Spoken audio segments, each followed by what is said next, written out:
I'm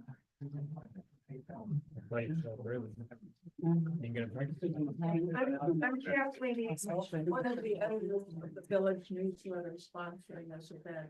And I want to introduce Joseph Kyle, who's going to lead us in the pledge.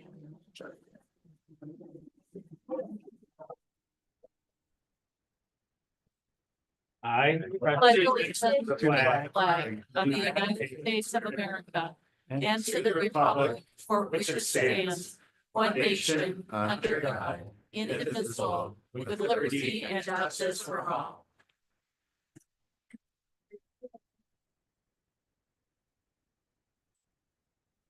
immediately. No, say pledge of our country. Good evening. First of all, I'd like to thank you guys all for coming, residents and candidates alike. Hopefully this candidate forum will allow the residents some insight to help cast their votes in the upcoming election on April 1st. Before we begin, I'd also like to ask that all cell phones are on silent, no recording please, and then also no talking, as there are people joining us on Zoom and they will not be able to hear the candidates or the questions asked, okay? As I said, we have residents attending in person on Zoom. The Daily Herald and the Sleepy Hollow Legend have previously interviewed the candidates. Those interviews are available on the back table for you guys to take home if you haven't already. If we run out of copies, you can email Mr. Pickett and he will send you a copy. For those people on Zoom, there is a link posted with those question and answers as well. Because we have several candidates and limited time, I did not ask those same questions again and try to utilize our time efficiently. Let's see. Several residents have submitted questions to the Legend staff prior to today. I have received those questions where I was able to incorporate some into a question I had already drafted. I did so. Where I wasn't, I've added those questions. As I mentioned to many of you before we began, there are index cards on the back for you guys to write your questions, and those of you on Zoom can put it in the chat. For those of you in person, if you hand your index card to Mr. Pickett, and he will go through, and any duplicate questions, he will take out any questions that I'm not covering tonight. We will try our best to get through those questions. The candidates, the questions will be addressed to each candidate.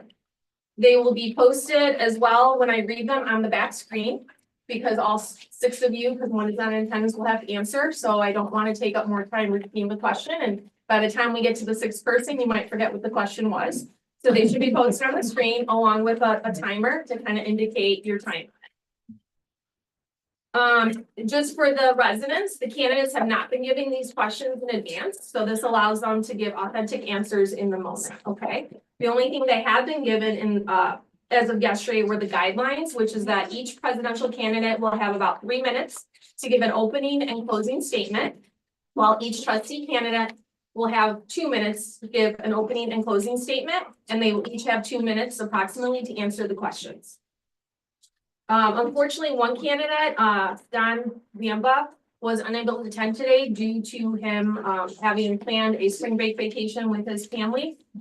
So I do have a short autobiography that I will read during his opening statement in his place. Again, at the end, we will try to open this up for any questions and answers as time permits. The candidates may feel free to stay past the formal question forum, and residents can feel free to get to know them, ask their own questions one-on-one. This is going to be a long event, so don't feel obligated to stay too long, but whatever time you feel like staying, whatever time you guys want to stay, that's fine. And I think that's it. Any questions about the format? Okay. So if we have the timer going, then Time. 3 minutes for the first 2 candidates, the presidential candidates, and then 2 minutes for the remaining 4. Danielle, Yes. I've got a question for you. So when it comes to question and answer, who are you going to direct it to? You just go in this It's order? gonna be a round robin order, so I'll go in order, but each person will get an opportunity to be first. Each person will get an opportunity to be last, this way. You guys aren't, someone's not stuck going first every time, and someone doesn't get the benefit of going last every time. Thank you. Uh-huh.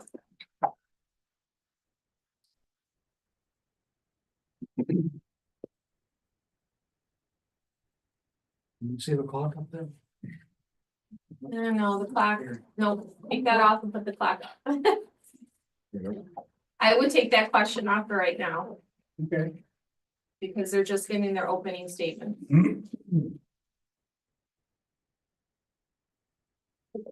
Go ahead, Ms. Boe.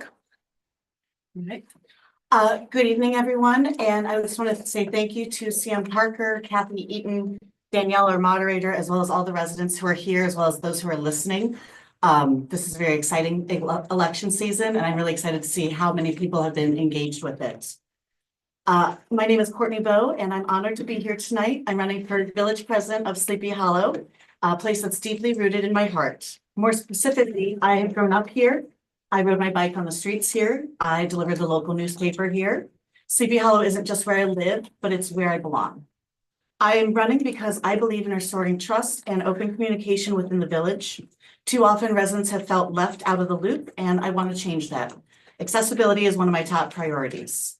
I will hold weekly office hours, ensure pre-meeting access to board agenda packets to the residents, so they're as informed as the trustees are going into the meetings. And I will also maintain a reliable and factual social media presence. I want to bridge the gap between the residents and the village and their government and create a welcoming and inclusive environment. I believe I'm qualified because one, my experiences from law school to working in restaurants to my 2 years here as trustee.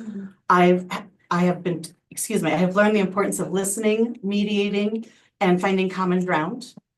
Two, returning home after my father's death has reinforced my commitment to this community, as well as taught me the importance of resilience. And three, I'm a mediator by nature. I want to ensure that everybody's voice is heard, whether it's in the minority or the majority at all times. If elected, my highest priorities are infrastructure, community engagement, and sustainable solutions.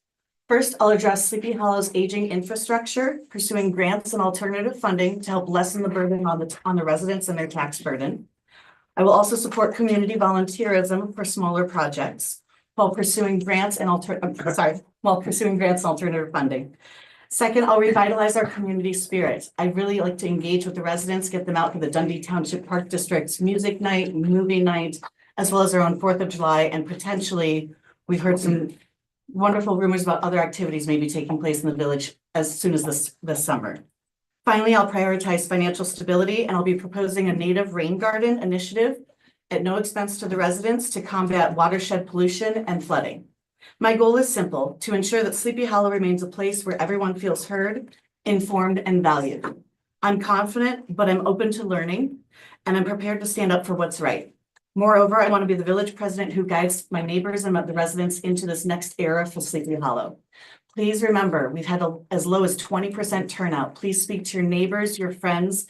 This is our chance to really choose our representation, and I want to get us all out there and represent it. Thank you for your time. Ms. McGuire. Restart the clock.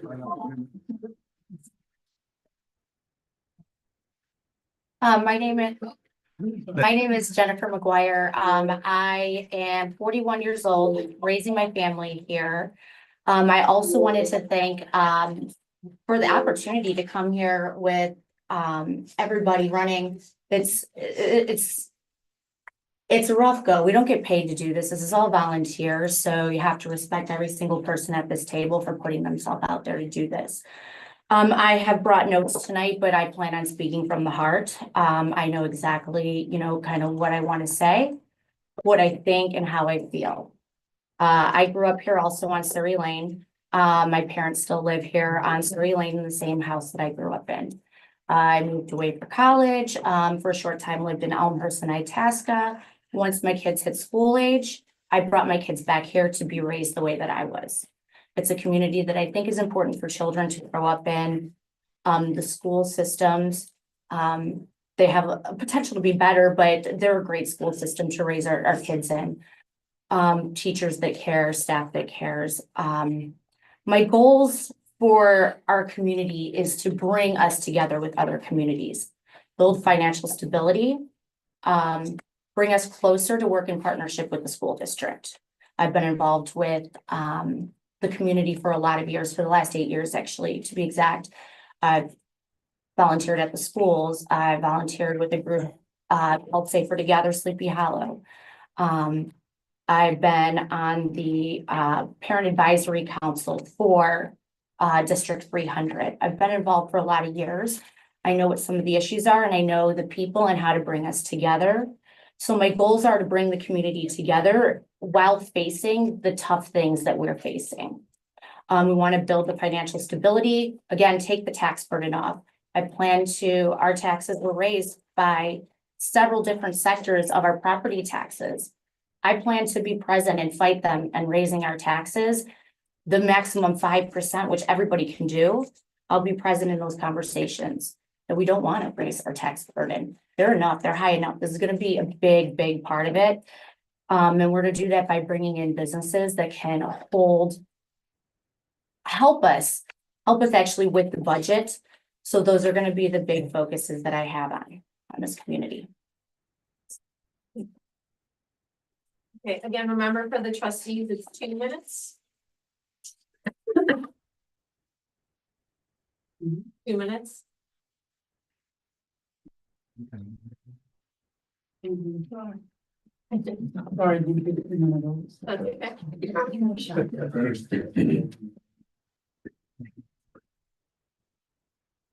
There was a lot of math that went into calculating how much time we needed for all the candidates. To all the questions. I originally had 25 questions and I pared it down significantly, and then I timed myself speaking, so we've got this down with good science. All right, Okay, Mr. Hawk. thank you. Thank you for everybody showing up tonight to hear our viewpoints. My name is Bill Hoff. I'm running for village trustee because I will best represent the shared interests of my fellow neighbors. I've been a resident for Sleepy Hollow for 33 years. I have a good understanding, I believe, of what residents want in their village. The village wants someone who is responsible, who will work towards keeping our neighborhood safe, services secure, public finances in check, and overall well-maintained. Residents would like their property values to continue increasing while also keeping the unique charm and character that only Sleepy Hollow can deliver. Sleepy Hollow has a population of approximately 3,100 and 1,100 rooftops. The hard part is we only have 16 businesses. From a sales tax perspective, this is our greatest challenge. I'm a recently retired 30-year employee of Porsche Cars North America with a bachelor's degree in economics. I have a background in finance and vehicle distribution, and I'm an active member of the Sleepy Hollow Planning and Zoning Commission, a member of the Finance Committee, as well as the Economic Development Liaison for the village. I am also a board member of the Northern King County Chamber of Commerce, representing Sleepy Hollow. I volunteer regularly with the Public Works Department to help with landscaping in and around the village free of charge. And I work to create and coordinate the annual Earth Day roadway cleanup, which has successfully been running for the last 9 years. And we are going to do it again, April 26th, for anybody who would like to come out. We'd love to have you. Meet here, 9 o'clock. Priorities for me will include expanding our businesses within Sleepy Hollow. We have limited commercial development space available. We need to work to complete all remaining sites and grow our existing businesses. One other priority is updating our water infrastructure on the east side of the village. We've all talked about it. The system is past its useful life and in need of an upgrade. This will be a large expense for our village, but in the long run will save us money. The village has recently approved the creation of the position of village administrator. The new position will strengthen the management of our village. I look forward to working with that individual to prioritize the capital expenditures that are vital to our future development. Thank you very much. Okay, Mr. Kennelly. Are you gonna deduct my? I was gonna say in the beginning is I'm not gonna interrupt if you're just finishing a thought. And then, so everyone will have that opportunity. If you go way over though, then I will kind of stop you, right? The sentence Got law. Very good. All right. So, yes, my name is Bill Kennelly. I'm a 31-year resident of Sleepy Hollow. I live in Saddle Club on Pimlico. Married to my wife, who is out volunteering right now at another event. We've been married for 41 years, raised 3 children, who have great memories of Sleepy Hollow, and even come back and visit us from time to time. I'm a former service club member. I was in the service club for several years. I was helpful with raising corporate donations for the 4th of July festivities. I volunteer at other things, as Jenny said, this is a volunteer position. I do volunteer at 3 other organizations. Fish, I'm a guardian for children that are in foster care, and I have a therapy dog. So why do I want to be a trustee? Since I retired 3 years ago, I started coming to the village meetings, and I found it very interesting. So I think I'm really up to speed on what's going on within the village, and I think I have a lot that I can offer. I spent 45 years in corporate sales. So I worked on teams, I worked with customers from, shipping dock level up to C-suite people. So I think I have a good background on how to work with various people on different committees or help resolve problems and bring solutions. I'm very aware of the issues that we have. And I think that I can add a lot to this. I'm committed to the 4-year term. As I am to some of the other things that I do. So it's a 4-year commitment. And in closing, I just want to thank every one of you for attending tonight. I want you to realize that I have some great technology skills, and I'm actually use an iPad. So worried about, have a 70-year-old guy do this? Yeah, I can do it.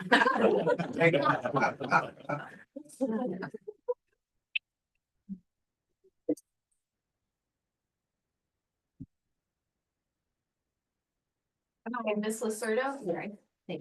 My name is Sandra Lacerdo. I have lived in Sleepy Hollow since 2012. I am currently working, I'm retired 1 year. I work for McHenry County Sheriff. I'm a corrections officer for 17 years.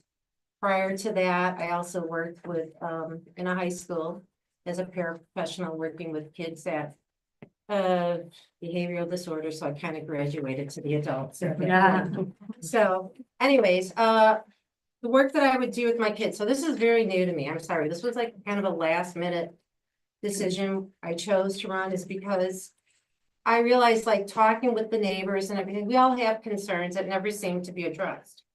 So I'm gonna be the person that is willing to address those, and I will research. I can't guarantee, you can't make any promises, but I'm willing to go further and take it further, people that they want things, okay?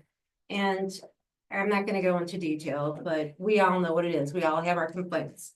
So with that being said, though, I'm also concerned about the financial stability of the community here, and it's a wonderful community. It's when I was drawn to this, when I first was looking for a place to live. I also have 2 grown daughters. I guess I just want to keep open communication with the neighbors, and by I mean neighbors, I mean the entire village. And I want to be someone that you would be able to come to me and talk to me, and then I will, at least if I don't have an answer, I'm willing to research it. So with all that being said, I'm pouring my heart out to you. I really do want what's best for this community. And that's it. Thank you. Okay, Ms. Thomas. Hi, my name is Kelly Thomas and I'm running for Village Board Trustee. My husband and I have been a resident here for 37 years. We raised our son here. We were involved in scouts, school, a lot of things.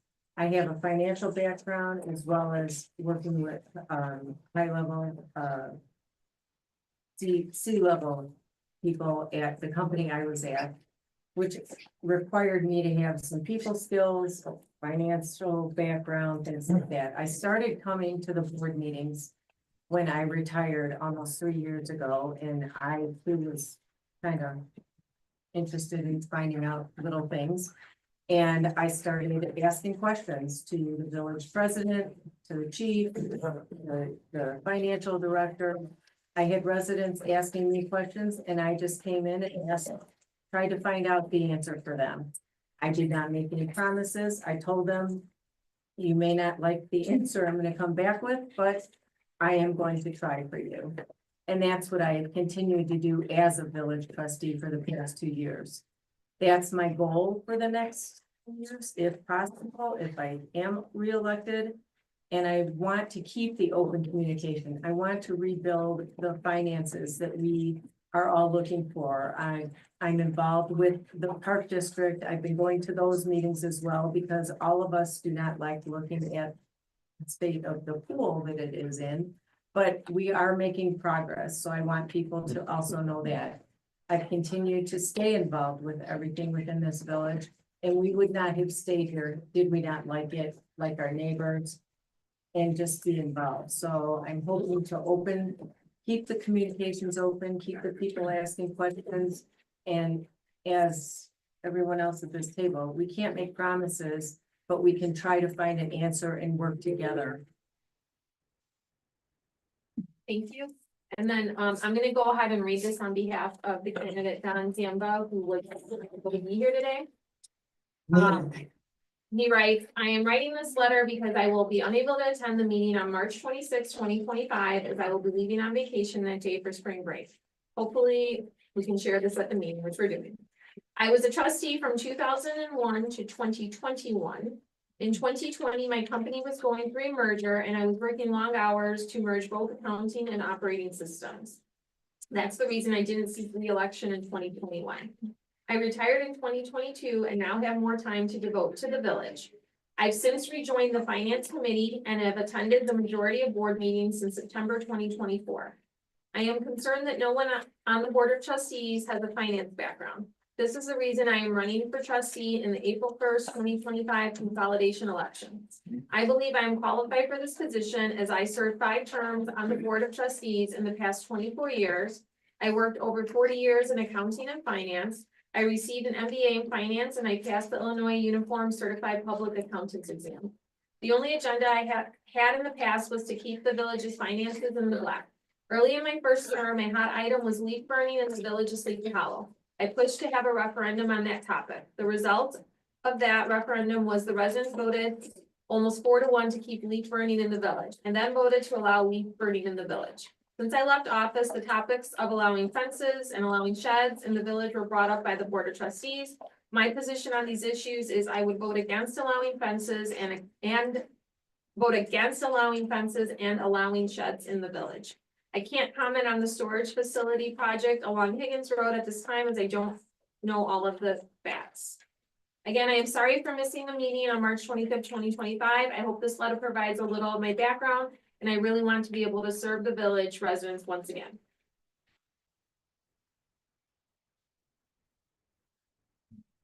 I just saw it for the first time tonight. Okay.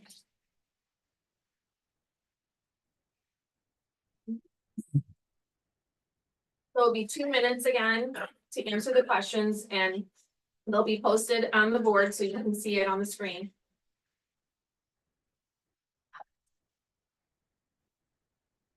Does that mean I go first this time? Or starting at the end? I think we'll start at the end and then. Okay. So everybody will answer the same question. So as a village elected official, what creative ways and or resources would you seek to increase the budget to allow for maintenance, improvements, and or additions while maintaining property taxes low, yet property values high? Would you support a property tax increase if elected? Why or why not? And if so, for what purpose would the increased tax revenue be utilized?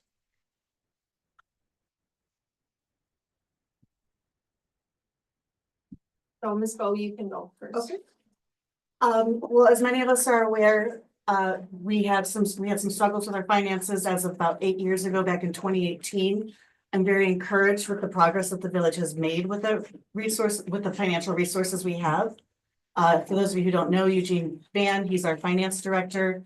He's done a wonderful job of making sure with our limited resources that we have funds available for projects as they come up so we can reprioritize as new issues come up, such as we just had to with the culverts recently. I'm encouraged by what he's been doing. He's been growing our savings, diversifying some of our funds that are just sitting in banks. And I'd like to continue that progress.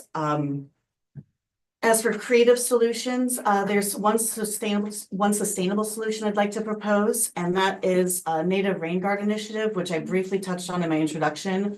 It's some plants that I'd like to be growing back here behind the village hall. We have a lot of flooding coming from Randall Road that goes through Saddle Club, Deer Creek, and then comes down into our watershed that contributes to the flooding that a lot of the lower village residents have to face. By starting to put some native rain gardens within our swales, we'd be creating deeper rooted plants, which would then help mitigate the standing water, get rid of mosquitoes. It would attract pollinators. It would eventually be self-sustaining after a couple of years, being sustained simply from the rain that's coming through. And that will help mitigate some of the pollution that's coming in and the excess water that's coming in off of Randall Road. We have some difficult drainage paths, and that's just something we can't afford to fix simply with construction. These would be at no cost to the residents. We would be processing seeds and it'd be all processed through volunteers. And I've actually started getting a list of volunteers of people who are interested.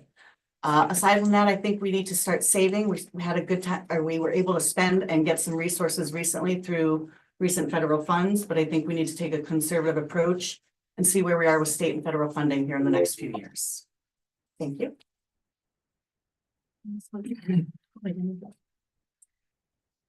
Can't tell if the clock is there. Yeah, Too small for Okay, you. there it is. Yeah, okay. So support property tax increase, no way.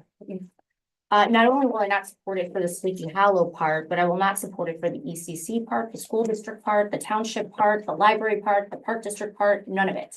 I will be fighting all of it. We don't need a tax increase whatsoever in any way, shape, or form.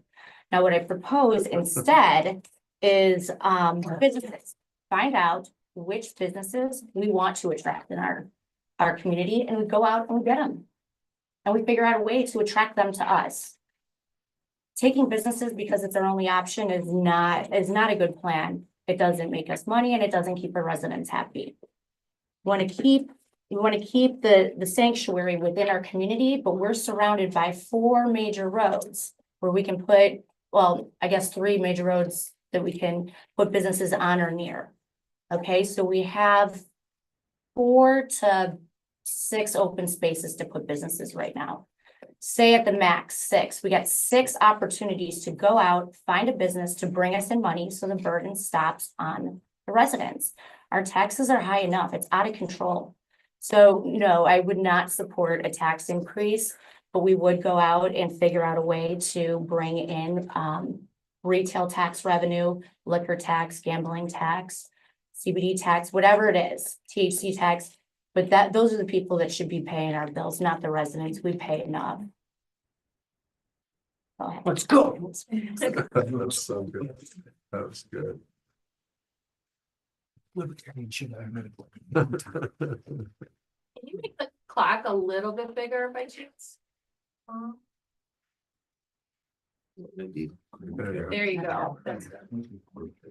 Okay, Mr. Hoff. All right, thank you. Being involved in the last 2 years as the economic development liaison for the village, I've had to go out and get to know all 16 of our businesses that we have. It's not a big number compared to anybody else around us. And in reviewing those people or those businesses, you realize real quick, a lot of them have no sales tax being generated for our village. So currently we have the martial arts at the corner of our strip mall that is left. He didn't generate a lot of sales tax for us, but he did in fact do. And you know, I've been working with the realtor that's listing that property and trying to bring ideas to them so they can knock on doors of the people that are looking.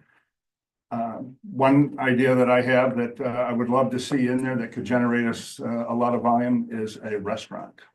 And I don't know how anybody else feels, but we did have a restaurant there. That was the wine peddler years ago. And it was a great meeting place for everybody in the village. I enjoyed going there. It was a great place to get to know and hear the issues, and it was a packed house. I don't know how many of you remember that, but it was a really good business for us. So that is something that I have in mind that I would love to try to foster for that. And if you compare what Cafe Roma was asked by the city of Huntley to come and build a second location for him in the square in Huntley, and that's gonna open this year, probably in September, I guess.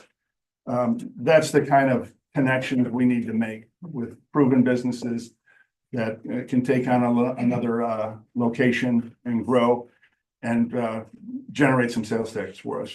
As far as a property tax increase, nobody's gonna wanna do that, and at this point, I am not that privy with the finances. I have a pretty good idea, but I don't see the detail on every check that's ever sent out. And I would like to do a deep dive into that to see what is actually going out the door and to see if anything we can do to scale that back. We do need to save some more money. We have big expenses on the horizon. And we got to figure out a way to cover inflation every year. That's the key there. Thank you. Mr. Kennelly? Okay, so what I find interesting about line A, would you support it? There's nothing around that as far as dates or when. So my first thought is that I don't think we need to do anything now, but I think what we need to do is share with the residents what our financial situation is and make sure that residents are getting the services that they expect and have communication about that so that they know what our status is if we would ever have to do that. So if at some point in the future, we could communicate well enough why we need something, then I guess I would support it down the road, not immediately. One of the things that I learned as I was knocking on doors as we've gone around, and I'm shocked at this, is people were telling me, yeah, the taxes are too high. And I'd say, well, do you know how much of your tax dollars go to Sleepy Hollow? And the question was asked just like that. And the answer was, yeah, I'm paying like $9,500 a year. But $9,500 a year is not coming to this village. It's a very, very small percentage. So my taxes are $10,000. The village gets $1,700 a year from me. So if you think about that, and then we start to share what our expenses are and what that income is, I think if there's a need for a property tax increase, that would probably be the way to talk about it. As far as letter B, I think it would have to become, it's obvious that we have infrastructure issues. As I'm knocking on doors, people are saying, I don't like my bumpy roads. We talked about the culvert that needs to be done at Thoroughbred. That's about a $400,000 project. So there's a lot of money being spent. And I think we just have to be aware of where it's going and make sure the community's on board. Mrs. Riddle? So as for the property tax increase, I'm a hard no on that. I feel that we are constantly being taxed. We've got tax, sales tax, everything else. So I'm a hard no on that. I feel that trying to do the retail tax, like the sales tax get in, I think that's more important. I also feel like when Ms. Boe mentioned about the water issues. I'm sorry, I'm jumping around. I was quite nervous. But we could look at other communities that have had issues with waters where they've done with the what do you call it, retention ponds or whatever it is. And they're all environmental. So we're not there's other communities that have opened that they handle the water. I feel like with the water thing, we need to go around and talk to other people. And that's something that, I mean, a rain garden sounds great. I'm for that, but I don't think it's gonna really help the issue. I think our water is bigger than that. And so, like I said, hard no on the tax increase and just find a business that's gonna bring in sales tax and cover the stuff that we need.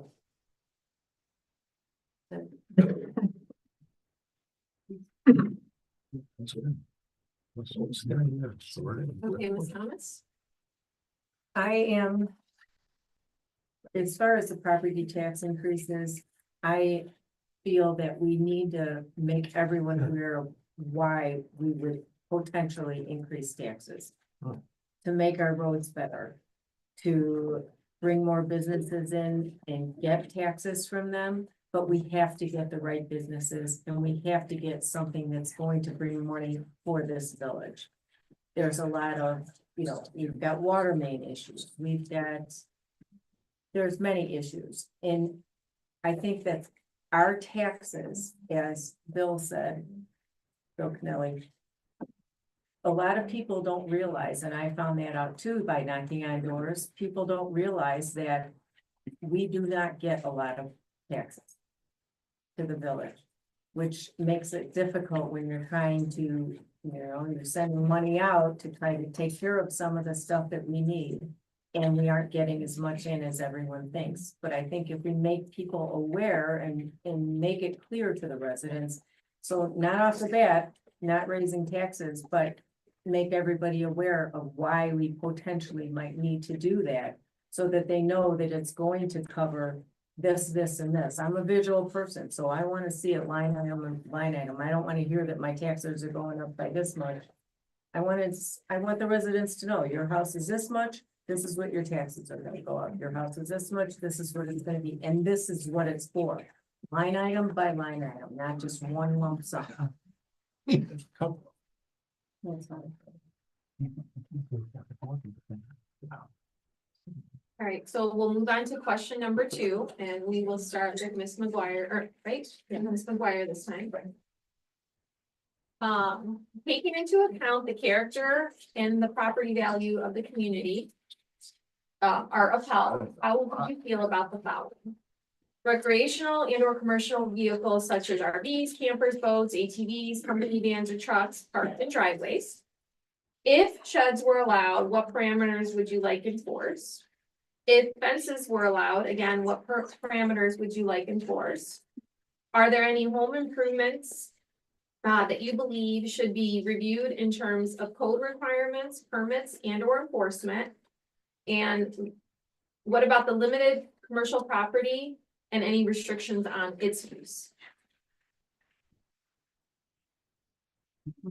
That's why they're on the board. Okay, that's a lot of questions in 2 minutes. Okay, so recreational vehicles, campers, boats, ATVs. Listen, we're not a wealthy community. We're also not a blue collar community, but we are a community that likes our toys. Okay, I've talked to a lot of residents. They want their ATVs, their jet skis, their snowmobiles, their boats, their RVs. If you have the ability to store it in your driveway, as long as it looks good, as long as it's not crappy, I think that for a good portion of, at least of the year, you should be able to store your toys. Because that might make the toys affordable or not affordable for some of the people in our community. If sheds were allowed, what's the parameters? They should match your house. They should be up against trees or your house. It's easy. It has to be the same colors of your house, not metal. It has to be a mini match of your house against a tree line or against your house.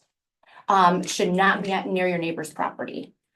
Fences were allowed. What parameters? I don't think fences should be allowed in any way, shape, or form. Home improvements should be code of requirements. This one's a tricky question, right? Because what home improvements should need? Some houses, mine being one of them, need a coat of paint. Some people need driveways, and their driveways are being torn up. I think in 2025, we just had uncertain times with COVID. It's almost like we got to leave that up to the family and their budget at that time. Now, if it gets to be where it is affecting the visual aspect of our village, we should maybe step in and give a warning, but we don't know the financial state of people. And then limited commercial property restrictions. So this one is easy. B2 district, we already have codes for it. If you want a variance, you got to come to the town, ask for it, and what's in it for us.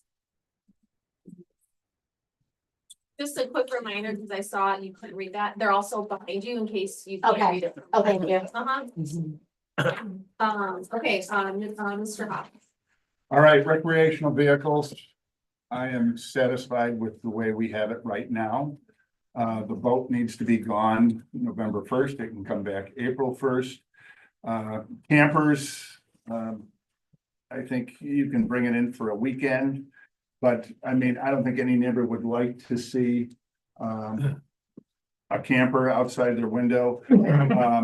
But what we are today, I am happy with, personally. If sheds were allowed, what are the parameters that you would like enforced? I am not in favor of sheds, but if the board does decide, I'm open to discuss it. And the parameters I would like to see is that the shed would be brought up to the back of the house. So it's not in the far reaches of the property for everybody else to see how people are storing things outside of the shed as time goes on. And again, it would have to match the house, be a wood construction, have a cement pad, and a roof line that is, in comparison to the house. Fences, again, I'm a hard no on fences. It doesn't work with our topography in this community. I think it would ugly it up pretty bad. Are there any home improvements? Again, like Jenny said, that's a very broad question. Being on the Planning and Zoning Commission for the last 2 years, we've been able to improve some of that, so we don't get out of line as far as the size of the driveway we're proposing. But again, if a driveway is in sore need of being replacing, I think we need to address it. And commercial property, we need to work with everybody that's in this community to find a happy medium.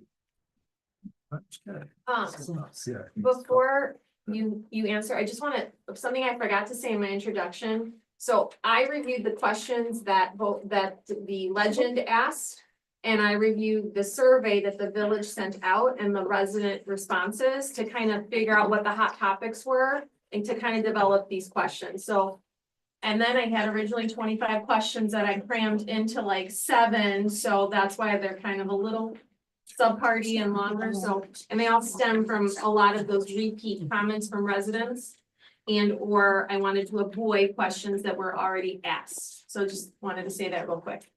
Okay, Mr. Canelli. Sure.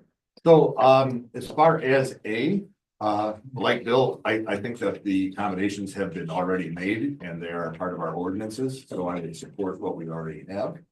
I think that, like some of the other things that happen is, what one person might think is their pride and joy, somebody else in the neighborhood might not think it's the pride and joy. And since we all live in a community, I think we have to find reasonable ways to address those issues, and I think we have. As far as D with sheds, I am not a fan. And I guess I don't understand why this has become such a large issue here, because I know that some of the folks on the sheds for Sleepy Hollow have been advised more than once on what the process is. And as they say in their on their website, they talk about a democracy and things like that. But there is a process. So if you really believe in that, if this is something you want to, a hill you want to go up, go through the process. But I don't know that because you have 300 people signing a petition, that's really what the residents of this village want. So I would say let's really be a democracy and go through the process.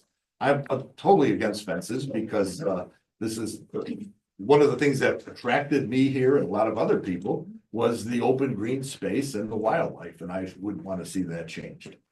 As far as the home improvements, I'm not a home improvement guy by any stretch, but I think that those codes are in place for the safety of the homeowner and the safety of the people around. So I would say that we have to continue using the codes that are in place, maybe make sure that we make them more public so people know that these are the codes. Commercial property, I don't know that we have anything other than a few lots available, and I don't know that it's zoned as it is.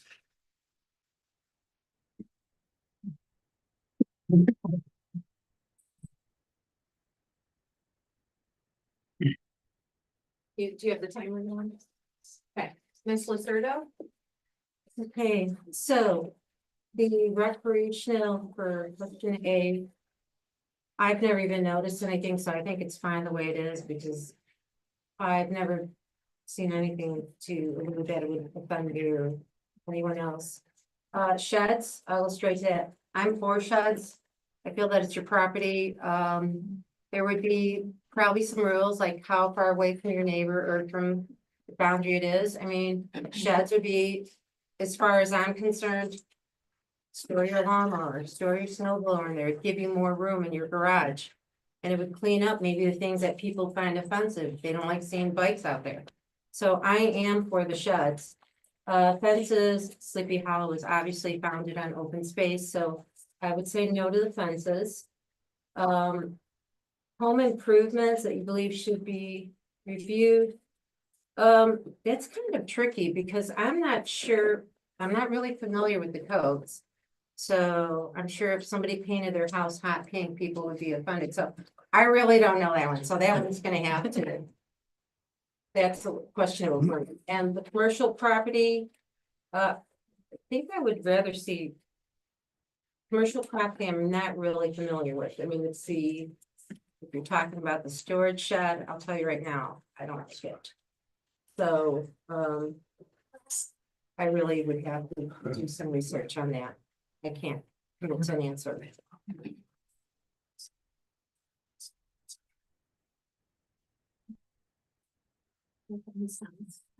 As far as the recreational and commercial vehicles, we did have a public hearing that residents were invited to attend.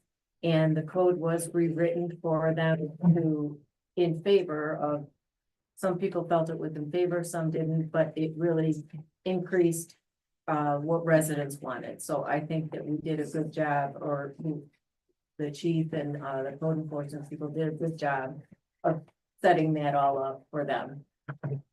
If sheds were allowed, I'm on the fence because I want it to look like your home. I don't want it out in the middle of the yard. I don't want to have to look at it, but if it's against your home, if it's on a pad, if, you know, we set up perimeters for that, then I think that's something to look at. I am totally against fences. That's why we moved here. We like the openness of it all. Home improvements to be reviewed. I think that our codes, the P&Z board are constantly looking at updating the codes for everyone, and good, bad, or indifferent. As I've said before, we aren't going to please everybody. So, but they are trying. And as far as the limited commercial restrictions, I think we are B2 zoned. And I think that it just depends on what we get in here and with the lots that we have available.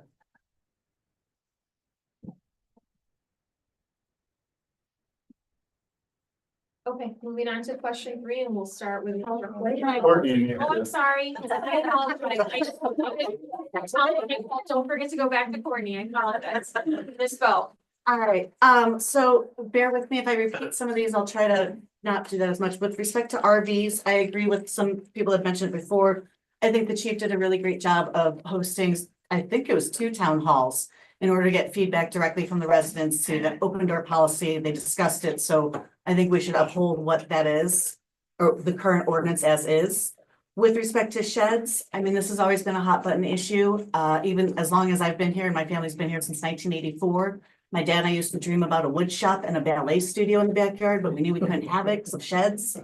But I do think there's been progress over the years. I don't think it is as prohibitive of an issue as it used to be. And I'd like that those people who want sheds to have the opportunity to bring that issue before the board. Again, it's not a unilateral decision by the president. It would be voted on by the Board of Trustees. And I do think we should set up a committee for it. 2 to 3 people for, 2 to 3 people against, to hammer out all the details. There's a lot more than just, yes, do you like sheds or not?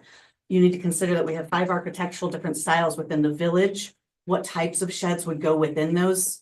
Deer Creek sheds may not have the same look as original Sleepy Hollow sheds would because of the structure of the houses there. I think they should be kept in line with the roof line, match the house that's there, concrete flooring, and a discrete location. But again, our lots are different depending on where you are. It's a lot more clear cut and open space in Deer Creek and Saddle Club, less so in some of the original Sleepy Hollow areas. With respect to fences, I'm against them. I just love the open space and watching the animals run around. Home improvements, I do want our codes to be more accessible. I've had my own struggles trying to find our codes and find out the fees and make proper budgets going into it. So I'd like us to have a better menu so that people can plan accordingly and have things anticipated without coming up with costs. And with respect to commercial, it is B2. The intention of that is to be for light and moderate, so it has low impact on the residents nearby. I think we can certainly take into consideration lighting, buffer zones, and traffic. Thank you. Okay. Okay, moving on to question 3, and this one will start with Bill Hoff. Okay.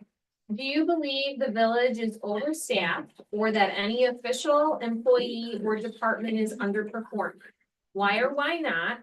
And if so, how would you tackle this issue and still be able to provide the same level of service to residents? And do you believe the current police force is adequate or overstaffed to meet the village needs? All right. I do not believe, from what I've been able to gather in getting closer to this village over the last 2 years since I've retired and volunteering, I do not see a lot of fat in any way, shape, or form as far as staff. In the time that I've been helping them, we've just been barely able to get all the work done that Public Works needs to get done every day, every month. And if anything were to happen to me, we would need another person probably immediately, but wouldn't be able to afford it. As far as the police staff, from what I understand, we are going to now have 8 full-time officers. We have gotten away from part-time officers that over the years, I'm sure most of you are aware, they come here for the training, we spend the money to get them trained, and then they immediately make a phone call outside of Sleepy Hollow and they make a nice pay increase for themselves. That's got to stop because that was a spinning wheel for us. We had some really good officers that we lost. And I hope by Chief Pharma going to the full-time, we're able to retain good quality officers for the long term that people can get to know and trust, because that's one of those relationships. What else?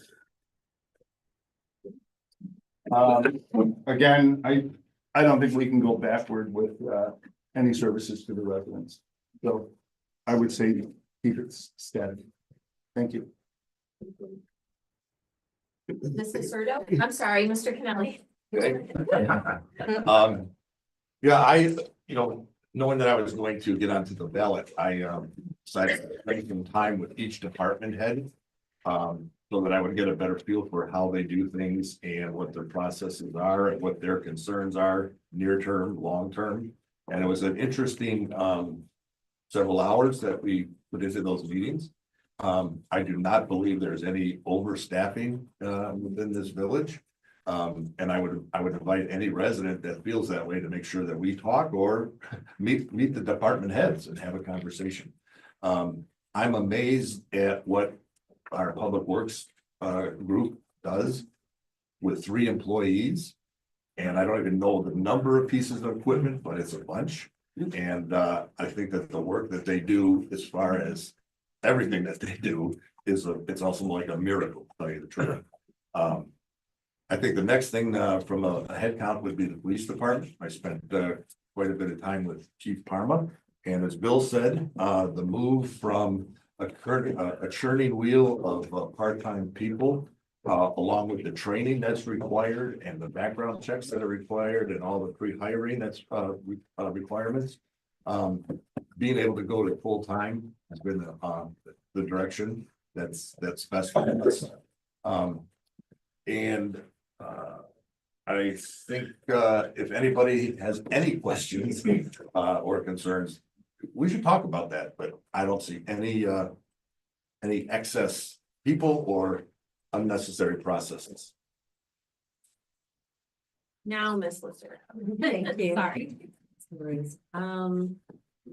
So as far as I know, I do not think the village is overstaffed. And I do think that the public works people do an exceptional job, especially when it's snow, they clean up those roads, they're really good. I've had my mailbox hit, they fixed it right away, so they're really phenomenal. As for the police, I would hope that they would make them agree to a contract when you go through the schooling, because I had to go to the academy too. So, and it is not cheap, so I would hope that they have these officers sign a contract, and if they don't, I believe in the past, they would have to pay back those funds, so let's hope they're being on top with that, but, well, I didn't realize we had 8 full-time officers, so, for our size, I think it's adequate at this point. I really would need to study more and see what's going on, but at this point, it's fine. And then. All right, Ms. Thomas. I think that our departments are staffed adequately. The public works, we are a small village with a big footprint. So there is a lot of ground to cover with only 3 public works folks and their growing list every day of what they have to get done. You know, with Bill's help, they've been able to do stuff with volunteers, but I give them a lot of credit because there's a lot of work, more than if you aren't sitting in their seat, take a ride with them sometime. And you'll see all the work that needs to be done with just 3 people. It's a lot. As far as the police department, I know, I think Sandra, you brought up about the contract. The chief has had the officers sign contracts to try to keep them. Unfortunately, these other towns offer them more money than we can. So it doesn't matter. They can pay back whatever they want. They're getting more money and it's okay. I think the department that he's building and built, he's done a very good job. I talked to him, I worked with him, worked with the officers. He's done a great job. I love the chief that we have, and what he's done for this village has been phenomenal. Being here for 37 years, I can say that.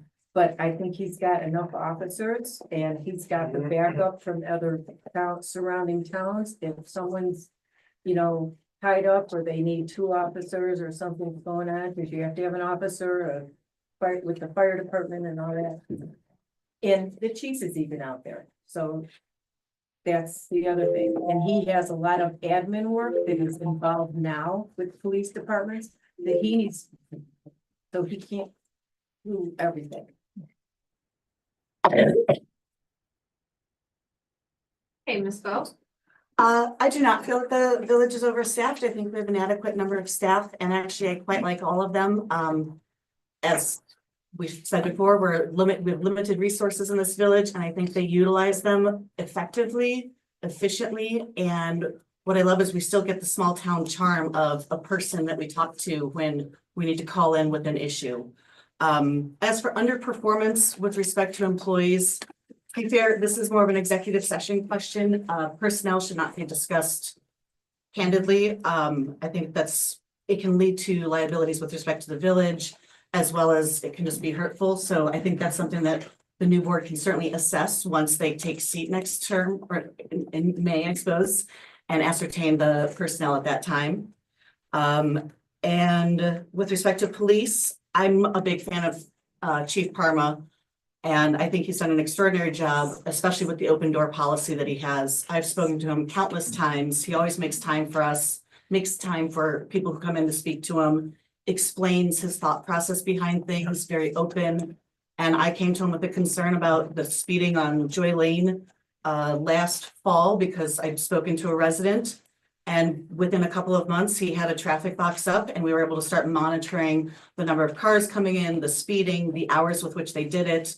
Now, admittedly, that's just in January, so we will get more data in different seasons throughout the year to find out what the trends are, but he's been really receptive to that. And I live up there and I walk a lot of dogs.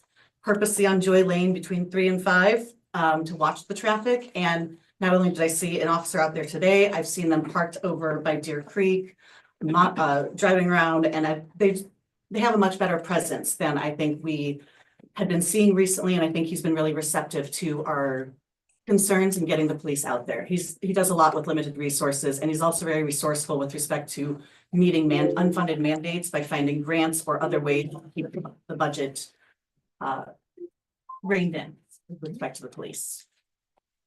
That's all.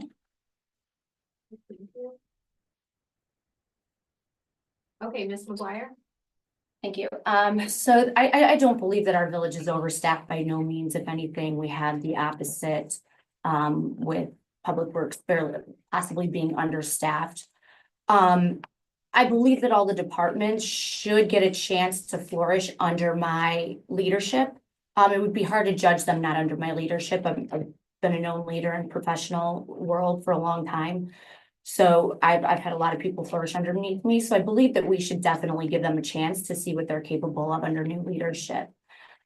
I don't believe that the police department is underperforming or overstaffed. One thing we do need to think about is comes back into the financial aspect. They use the biggest part of our budget. So what the bill says was accurate. So we're bringing in on more full-time officers instead of the part-time officers. So we have to figure out if that offsets the cost of sending them to school or if it offsets their benefits that they get with being a full-time officer.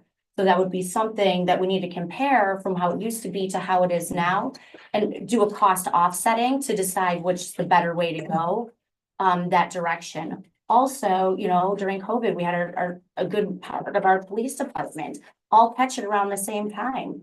So do we want more bodies in case a flu or COVID type situation comes through? It comes through everybody's work, right?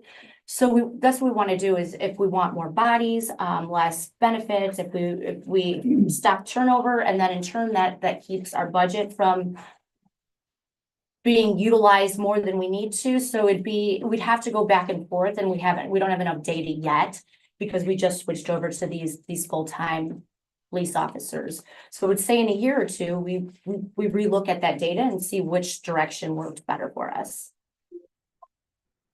Thank you. Okay, moving on to question 4, and this time we'll start with Mr. Kennelly. What measure? Nope, don't start the timer, just the question.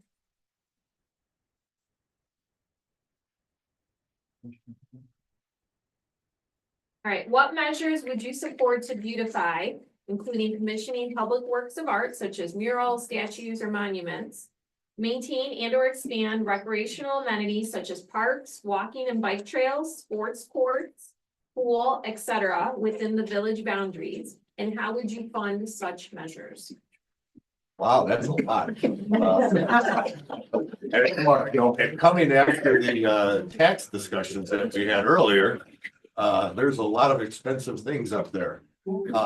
So would I support it? Of course. I think it would add to the beauty of our quaint village.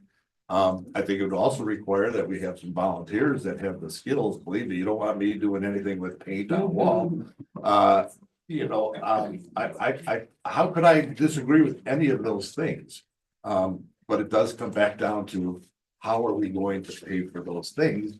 And as I kind of tried to allude to earlier, I think we need to have good discussions with residents as far as what they want and the cost of providing those services.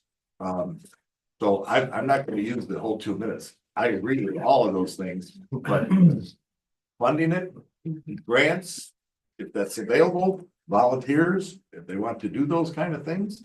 But I don't know that we can expand a lot with our current departments to support those things at this. Okay, Ms. Lacerda? Okay, I pretty much agree with what Bill said. I think volunteers will have if it comes to like pathways and stuff like that, we've got some really pretty pathways here. The murals, that's something that would probably require grants, and it would probably need approval by the village. I mean, you know, everybody doesn't see the same thing as art. So that's why I'm more into the nature aspect of pathways and planting and doing native plants. So I guess the funding would have to be through grants because we have other issues that are more important. That's not to say that it's not important, but there's other things that are, we should prioritize. Yeah. Okay, thank you. Ms. Thomas. So as far as like the murals, statues, monuments, I think looking into grants is a good thing to fund those kind of things. Same thing with the walking and bike trails. I mean, I ride my bike a lot, I walk a lot. Some of you have seen me roaming the streets. But I do that a lot. I like to ride my bike down to the bike trail and utilize that. As far as the pool and the sports courts, that is being looked at through the park district because the pool is owned by the park district. I am one of 3 Sleepy Hollow residents that was chosen as a resident, not as a board trustee. So let me make that clear, to be on the pool aquatics committee.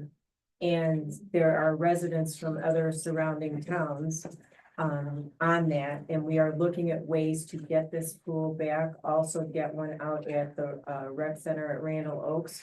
But I'll be honest, folks, it costs a lot of money, and the park district is talking about doing a referendum for the entire Dundee district. But what they're gonna do is try to put a lot of things in that, so it's not just like for swimmers or golfers or whatever, you know, they want everyone to enjoy a piece of it. And it's gonna take time, you know. It's just gonna take time, and it's gonna take money through that referendum if it can get passed. But there's been a lot of good input from people within, you know, West Dundee, East Dundee, Carpentersville, parts of Algonquin. They had someone come in last week, I was not in town, to talk about how to do the referendum, because Huntley passed an 18.5 million referendum to get exactly what Dundee Park District is. So.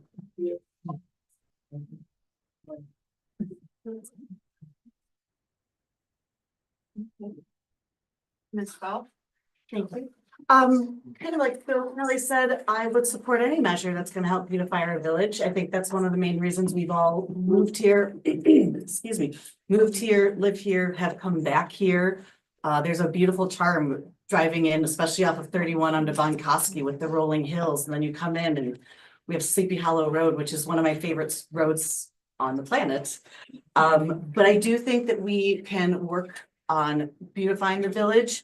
Some of that really does come down to volunteer work. We all see Bill Hawk out there happy on his lawnmower or out with the beautification group doing the entrances. And the thing is, I remember growing up here with Girl Scouts, we were out there planting all of those entrances when I was a kid. And I'd like to start seeing us get more engaged, like Jenny said, with the school and with the kids, so that they can have a sense of belonging and ownership to the village as well. That helps foster people wanting to come back and raise their own families here. I'd like to see them come out. Bill can teach us a few things with landscaping and plants. And I've done a lot of work with the Dundee Township Open Space volunteers and have learned a lot about, I'm gonna say it again, but native rain gardens. It is an incredibly inexpensive, beneficial way to help the village. And it's not just throwing little seeds here and there. I've attended a few presentations where Downers Grove has a really great program. Admittedly, they have finances that can help fund it. So I'm looking at ways where it's not, where you don't have to put over any money for it. I think a mural would be cool. It'd be really fun to see if we have any artistic people in the village who want to chip in an idea, and maybe we all as a village get to vote on it. Would like to fix up the trails. I've walked Jelky Creek quite a bit. It's nice. But it could certainly be a little bit cleaner. And I also encourage our friends to just pick up as we go along. If you see garbage, I have bags with me when I walk the dogs. I pick up the styrofoam, I pick up the garbage you see on the streets, especially after trash day. There's things we can do that don't require money. And I think we have higher priorities to focus our funds on at this time. Yeah, that's it. Thank you. Okay, Ms. McGuire. Okay, so, yeah, as far as the art murals come, East Dundee got one on one of their buildings, $25,000. Definitely not the best way to invest $25,000 in no way, shape or form. There's a lot of things that would go ahead of that unless somebody wants to donate their time and effort, but it's a lot of time. Statues and monuments, it's not for a place like here, maybe a small one of the Headless Horsemen is the only one I would probably think of considering. But yeah, we're not a place for statues and monuments. Recreational amenities such as parks, walking, bike trails. Yeah, but the fact of the matter is we put our fate in the hands of the park district and now we got a hole in the ground. So what we need to do is become financially stable so we can put these amenities in ourselves.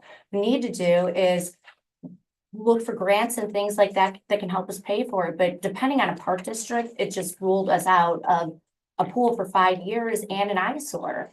So, yeah, and pickleball courts, updating things like that, but we have to become financially independent first before we can count on somebody else to do it for us. Taking handouts is great and everything, but everybody's broke.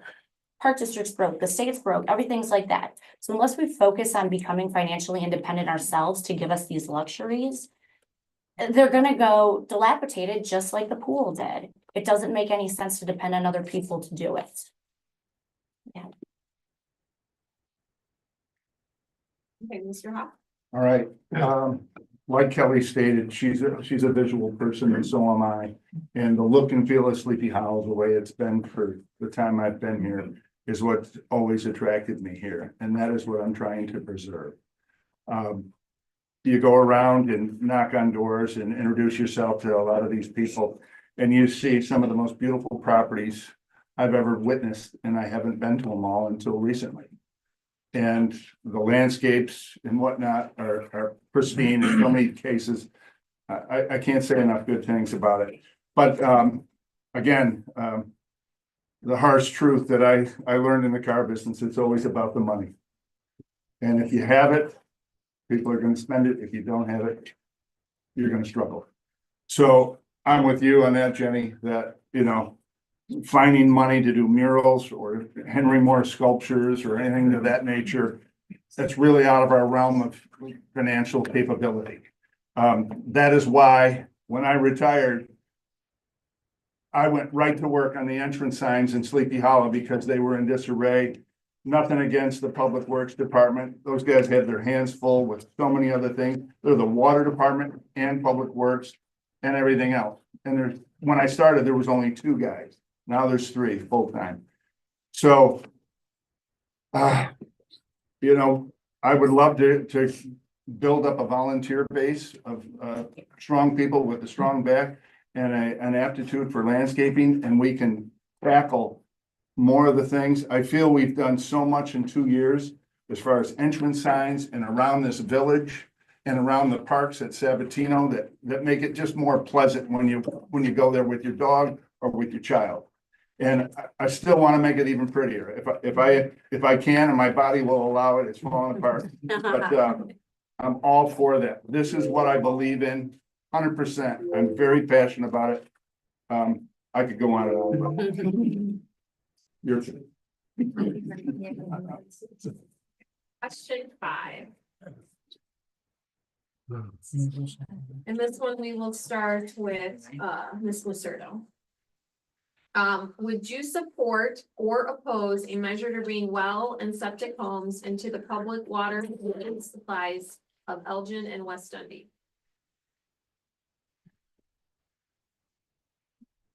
I have to be honest, I do not know enough about this to answer this question. Because I pay for a water bill, it's quite expensive. I don't have an well, so this is not something that I am not qualified to answer at this time.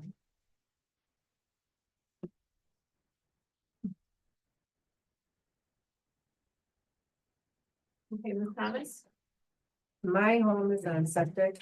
I'm not on a well.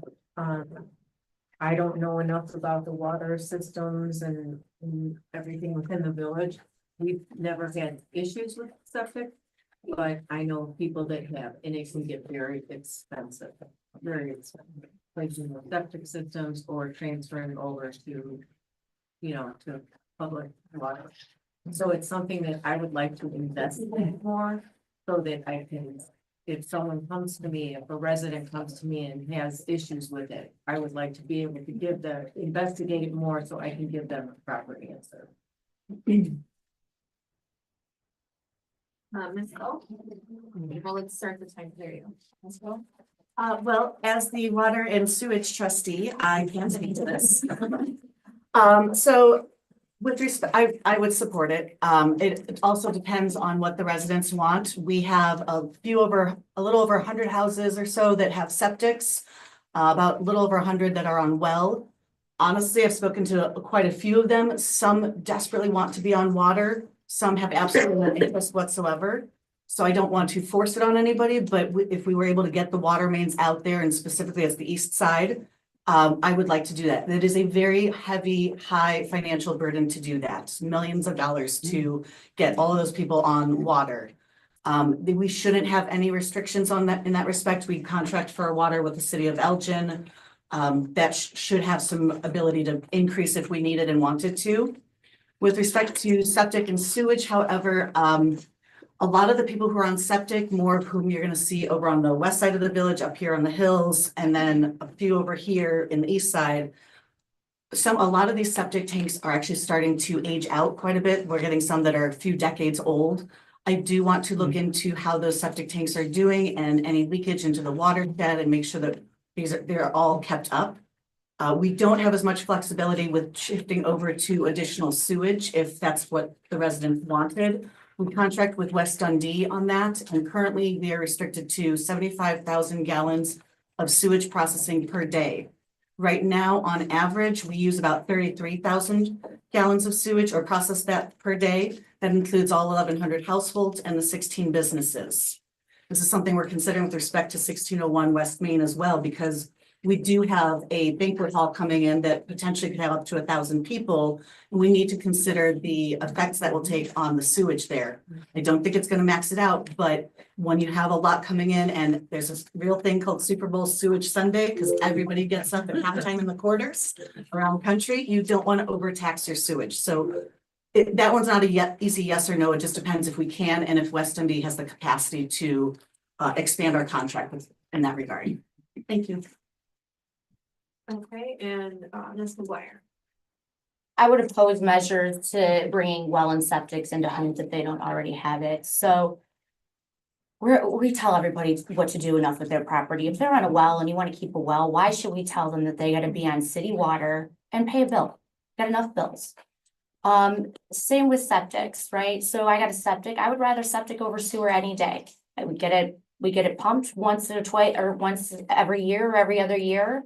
And it's less expensive than the sewer bills. We pay less money to have our septic pumped than the people pay in their sewer bills. Why raise people's costs for what purpose? If guess what? If our septic goes out, that's on us. Okay, it's because we didn't pump it, or it's because we let it go unmaintained. So that is on the homeowner then at that point. When it comes to water, this goes back to being financially independent for me. Wouldn't it be nice to be water independent at some point too? Have our own water system? Because if we don't start becoming independent, here's what's going to actually happen. That's how annexation to another town happens. We need to figure out a way to become independent without utilizing our towns around us. Right. All I got. Yes. Mr. Hobby? All right. Very good stat there, Courtney. It says we have 42,000 extra gallons of capacity every day. First time I've heard that. So that was interesting. I don't think we should ever force it on anybody as well. If they want city water, they're going to have to pay up to get the water lines brought to the house. And septic, I can tell you that 33 years I've lived at my house, I've had to replace the whole septic field in my backyard. And it was done about 15 years ago, and it cost me $11,000. If that means anything to anybody, I think it's probably 30,000 now, with maybe more. So these are big expenditures that a lot of people might not be able to write a check for. But for the village to, pipe it all the way to West Dundee on Locust, those are our entry points, isn't it? That would be a financial burden for the village that I don't think we could swallow. But we can only think that trying to be independent from water, in my estimations of pipe dream, that would never happen. It would be so expensive for us to create a wastewater treatment plant and our own wells. I don't ever see that happening, and we are the biggest customer for the city of Elgin Water Department. So we now are to the size that if we go away, that would hurt them. So now we have a little muscle against them, not just them dictating to us. And they do, they raise our rates every year, and we pay probably 40–50% more than somebody that lives in the city of Elgin. But you can take it to the bank every day you drink that water. It is quality water that we're safe with. Thank you. Give me 1 second here. Did I start with him? You on the last question? Mrs. Turtle? Okay. Okay, question number 6. We were gonna start with. Oh, I'm sorry. It'll be short. Kelly. Okay, Go ahead. so I really don't know enough about this to take 2 minutes of your time.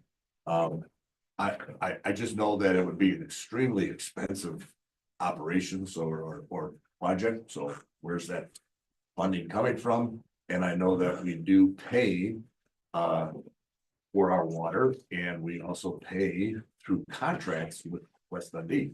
So there's limits to all that. I don't really know what the answer is, but I do know it'd be super expensive to put something like that together. Thank you. That's why I was trying to figure out who I left off with, so. Okay, question number 6, this time we'll start with Ms. Thomas. What approach would you take to address the flooding and or pooling of water around the village? Well, I can't really answer that because I don't know enough about the flooding or cooling of water around the village. I know that there was a lot of water and leakage in the parking lot by the pool, and I know that was from the pipes leaking, and that's why the pool was shut down, because Band-Aids were being put on it. I would have to look into that, so I can't really answer that. Honestly, I don't have enough knowledge about it. Okay, sorry, I'm multitasking here.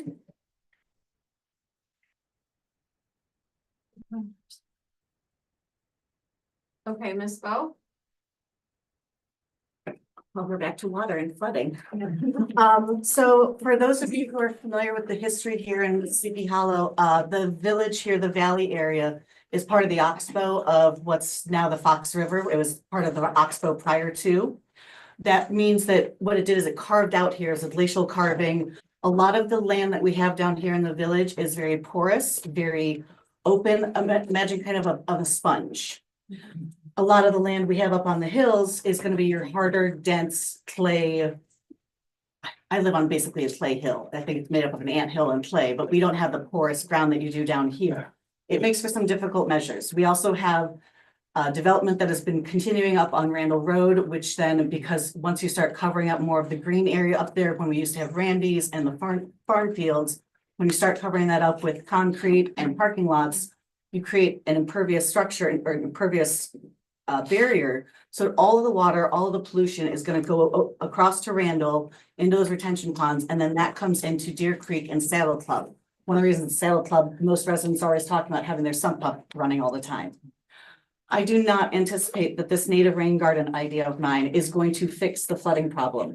What I want is to help mitigate this problem with something that's not going to cost the village money. I think it will help part of our drainage problems that we're facing. And I've been working with, I have some colleagues of mine, who are friends of the Fox River, who work with the soil and water of Kane County, the Soil and Water Department of Kane County, also some hydrologists, soil experts, arborists. I'm working with them to find out what are some of the best solutions we can use. Really quickly, for those of you who aren't familiar with your lawns, a lawn is very short and so are its roots. That's one of the benefits of having a native plant. It has deep roots, upwards of 8 to 10 to 15 feet deep, which when we have this porous dirt will help absorb it, help hold it together, and then that's what helps dissipate some of the water. Aside from that, Kyle and the Public Works crew are always working on ways to mitigate our drainage ditches, and we are trying to find ways to help fix that with the limited resources that we have. Thank you. Thank you. Ms. McGuire? Thank you. So I don't know a ton about this topic. What I do know is I'm one of the lowest houses in Sleepy Hollow. What I do know is I don't have a flooding problem. My sump pumps do go off. I have 4 of them and they go off a lot. I also have a sensor that when one's not working, it does remind me, so I don't have a flooding problem. Now my yard, it gets very, very wet. It definitely in the back at the lower part. My house is built up a little bit higher, but again, my neighbors across the street are slightly lower than me. They don't have, I've talked to them, they don't have a flooding problem that's affecting their house either. I don't know that it's at the top of our list to worry about this issue first. Because those of us that are low with the pumps, we have it under control. The saturated houses, there are a few houses on Thoroughbred, Sandy's being one of them, where it's saturated. That might be, you know, I don't know much about these plants. What I do know is I'm not going to replace my lawn for these plants. So I can't answer too much on this, but again, I'm one of the lowest houses and my neighbors as well. We don't have an issue.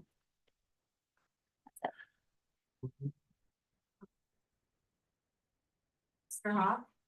All right, in the time that I've been living here, we've had probably a 500-year flood. I don't know if many of you remember it, but Thoroughbred was completely almost underwater. The fire department water was coming in the garage doors. That's the worst I've seen it in 33 years. Nobody can plan for that. Nobody can, you know, especially the way we're such a low part down here. Can you plan or build storm sewers to handle it? But Ty Cobb had an issue in the past, and Kyle has done his best, and he created a storm sewer in front of his lawn to take it to the creek down the street from Bullfrog to try to mitigate that. But again, it's one of those very expensive luxuries that this community wasn't designed ever to have, was storm sewers throughout. And we put them where, you know, the biggest need was, and that's how we're addressing it. So if something were to come up and somebody like the Cobbs had a situation like that, I mean, we're going to address it, I'm sure. But, you know, that's another reason why we could never have sidewalks, is because the whole system is designed with swales right where the sidewalk would be. And that's just not going to happen. Thank you. Thank you. Mr. Connelly? So if I were king for the day of Sleepy Hollow, I think I would probably let's find out how large of a problem this is. I might want to talk to our civil engineer who we have within the village to outline the areas of biggest concern, identify those, prioritize those, and determine the cost associated with fixing those. And I guess I'll leave it at that. So I don't know a whole bunch more about it. So that's what I would do as king of the day.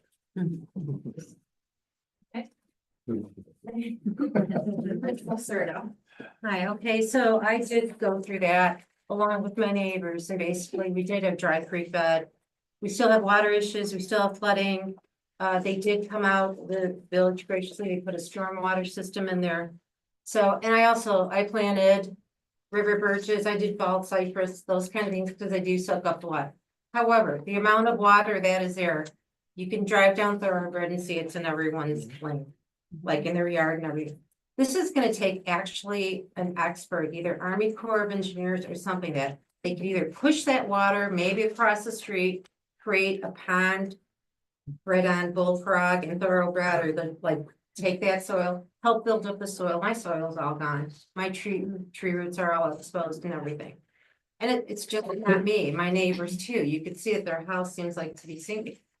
This is a pretty big issue. These are our homes.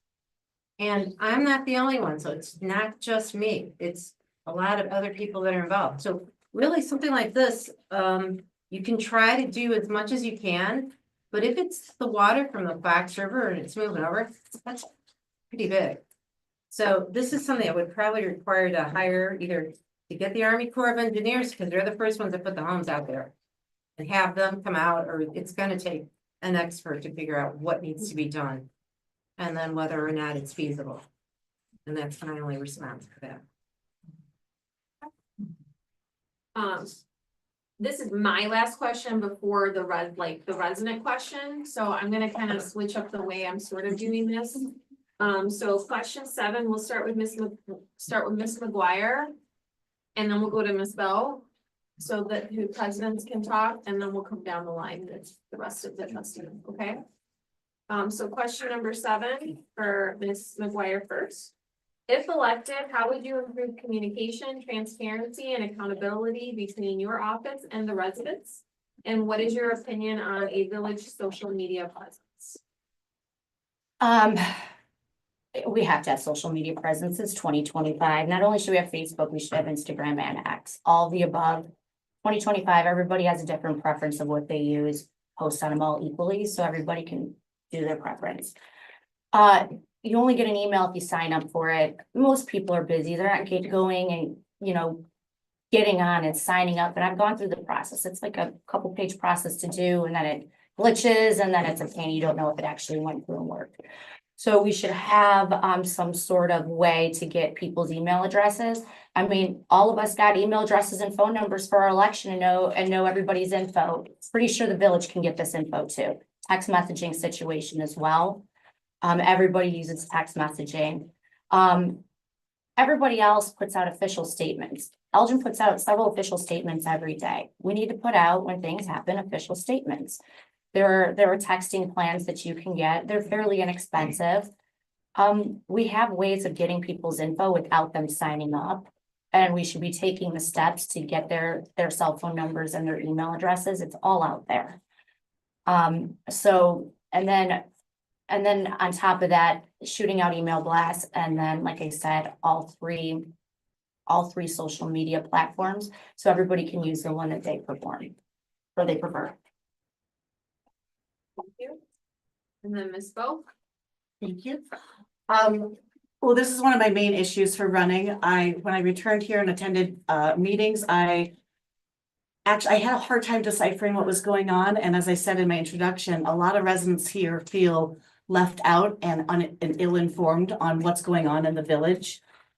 I am pretty much an open book. Like, anybody who asks me my opinion on something, I'm going to share with you probably too much detail sometimes. I know I can get wordy about things, but I want to tell you exactly what I'm thinking and the process in which I'm making some of these decisions. As for how I would be improving communication, I'm going to host weekly office hours here at the village. There's no president's office, but I'll sit in the trustee office, or maybe out in the front chair. I'd like to host something, have a weekday, maybe even a weekend day, so people with different schedules or who aren't comfortable coming to public meetings will have an opportunity to reach out to me. Also, anytime anybody messages me or reaches out to me, I'll be able to set up a meeting with them. With respect to board meetings, I do want to open the meetings up a little bit. I think that we should be able to respond to the residents who put in the time and effort to come for public comments. I'd like to make sure that, especially if they're addressing a specific trustee or a certain area of issue, that they get a response from that respective trustee and or the president right then as they present. If we don't have the answers available, we can set up a time to get back to them. But I want to have some kind of a mechanism in place so that they are heard and acknowledged right then there at the meeting. And with respect to social media, yes, I do think we should have a social media presence for the village. As Jenny said, I think it is current, it is modern, it's a very easy way to get a hold of residents through the village, but not everybody's on it. So when we had the water main break, not only did I post on Facebook, And we sent out some text messages to the people whose numbers we had. But I also went out and I knocked on the doors of everybody who still had their orange tag in the morning to make sure that they got that information. It's gonna take an effort for us to consolidate all of the different demographics of people and making sure that we're getting hold of them. But the chief and Eugene are already working on Qualcomm to set up a program so we have access to send out messages for alerts and big issues within the village. And we'll start with Ms. Thomas. As far as improving communication and transparency, I will tell everyone in this room, and I've told everyone as I've been knocking on doors, before I was even a trustee, there was open communication and transparency. I would start to come into the meetings and I would come in here and ask questions after the meetings, during the day, in the evening. I never did not get an answer from the mayor, from the chief, from Eugene, from Tony Mills, the clerk. They had an open door policy. And I was just a resident at the time. I was not a trustee. So as far as that going, I would like to continue that with everybody, all the residents. If you have a question, I may not have an answer for anybody, but I will find a way to get you an answer. May not be the answer you want, but I will tell you how I got that answer and why I got it. Social media, I think it's good for the village if we can do that, get the thing to everybody, information, the website, things like that. Unfortunately, and I'm gonna use my dad as an example, he's 93 years old, and trying to explain social media to him is a moot point. But we do have elderly residents, you know, I'm getting up there too, you know, I mean, it's tough for some people to switch over to social media. So we have to find a way to work with everybody, all ages, all groups, and just so that people can get the information that we're trying to get out to them in the form that they need it. Thank you. Ms. Lacerda. Okay, I do feel that Sleepy Hollow should have a social media presence. And it could keep the people informed of what's going on. When the fireworks is, cancellation, all that kind of stuff.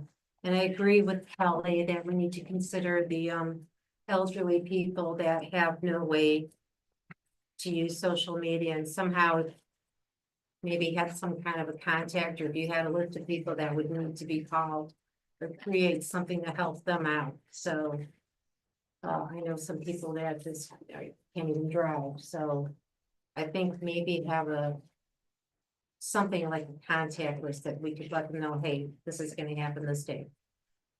And that would be a volunteer basis, so I would do it. Mr. Kennelly. So I think it was already brought up, but I also think it's been kind of a secret that you can sign up to get email notifications now. And I believe that there's some discussion about improving that through a different system. So I don't know enough about that, but I believe that after talking to the chief, there's some way that we might be able to improve pushing those messages out and getting your email easier than the current process. So I'll kind of keep that as an action item. I think one of the things that I found interesting is I was knocking on to get petitions signed, and then also going out to make people aware of who I am and find out what their concerns are. Is kind of brought me back to my days in Chicago as a kid. There's a precinct captain down the street. And I kind of enjoyed going out and meeting people and just having conversations with them. So if there was an opportunity to kind of build the precinct captain situation, that would allow people to, one, get to know their neighbors better, and two, become a voice for what people's thoughts are, and also communicate it back. This might really be an ancient idea, but if there's people that aren't able to go on to a network and get information on Facebook, would it be possible to print off the minutes from the hall, the village board meeting, put it in a weatherproof box and put it out on the where the water bills get paid, So assuming that people are coming that way to pay their bill, they at least have another opportunity to see what's going on. So just kind of a wacky idea that popped up, but maybe even have a headless horseman drive up and down. Deliver the latest news. I think the town halls are gonna, I think you'll hear more about town halls as another way to stay in touch with folks. And then another kind of on a wish list is how do we put together neighborhood meetings? And I know that I'm starting to see more block street parties and things like that. And that might be another way that if anybody on the trustees or the president want to go to those and have time at something like that, it might be another way to communicate. Thank you. And Mr. Hawk. Average age of our residents, from what the survey said, I think was 56 years old. So we've got a split there of people that are on social media constantly. I'm not one of those. I'm certainly a Facebook member. I'm not an Instagram. I'm not a Snapchat, to be honest. So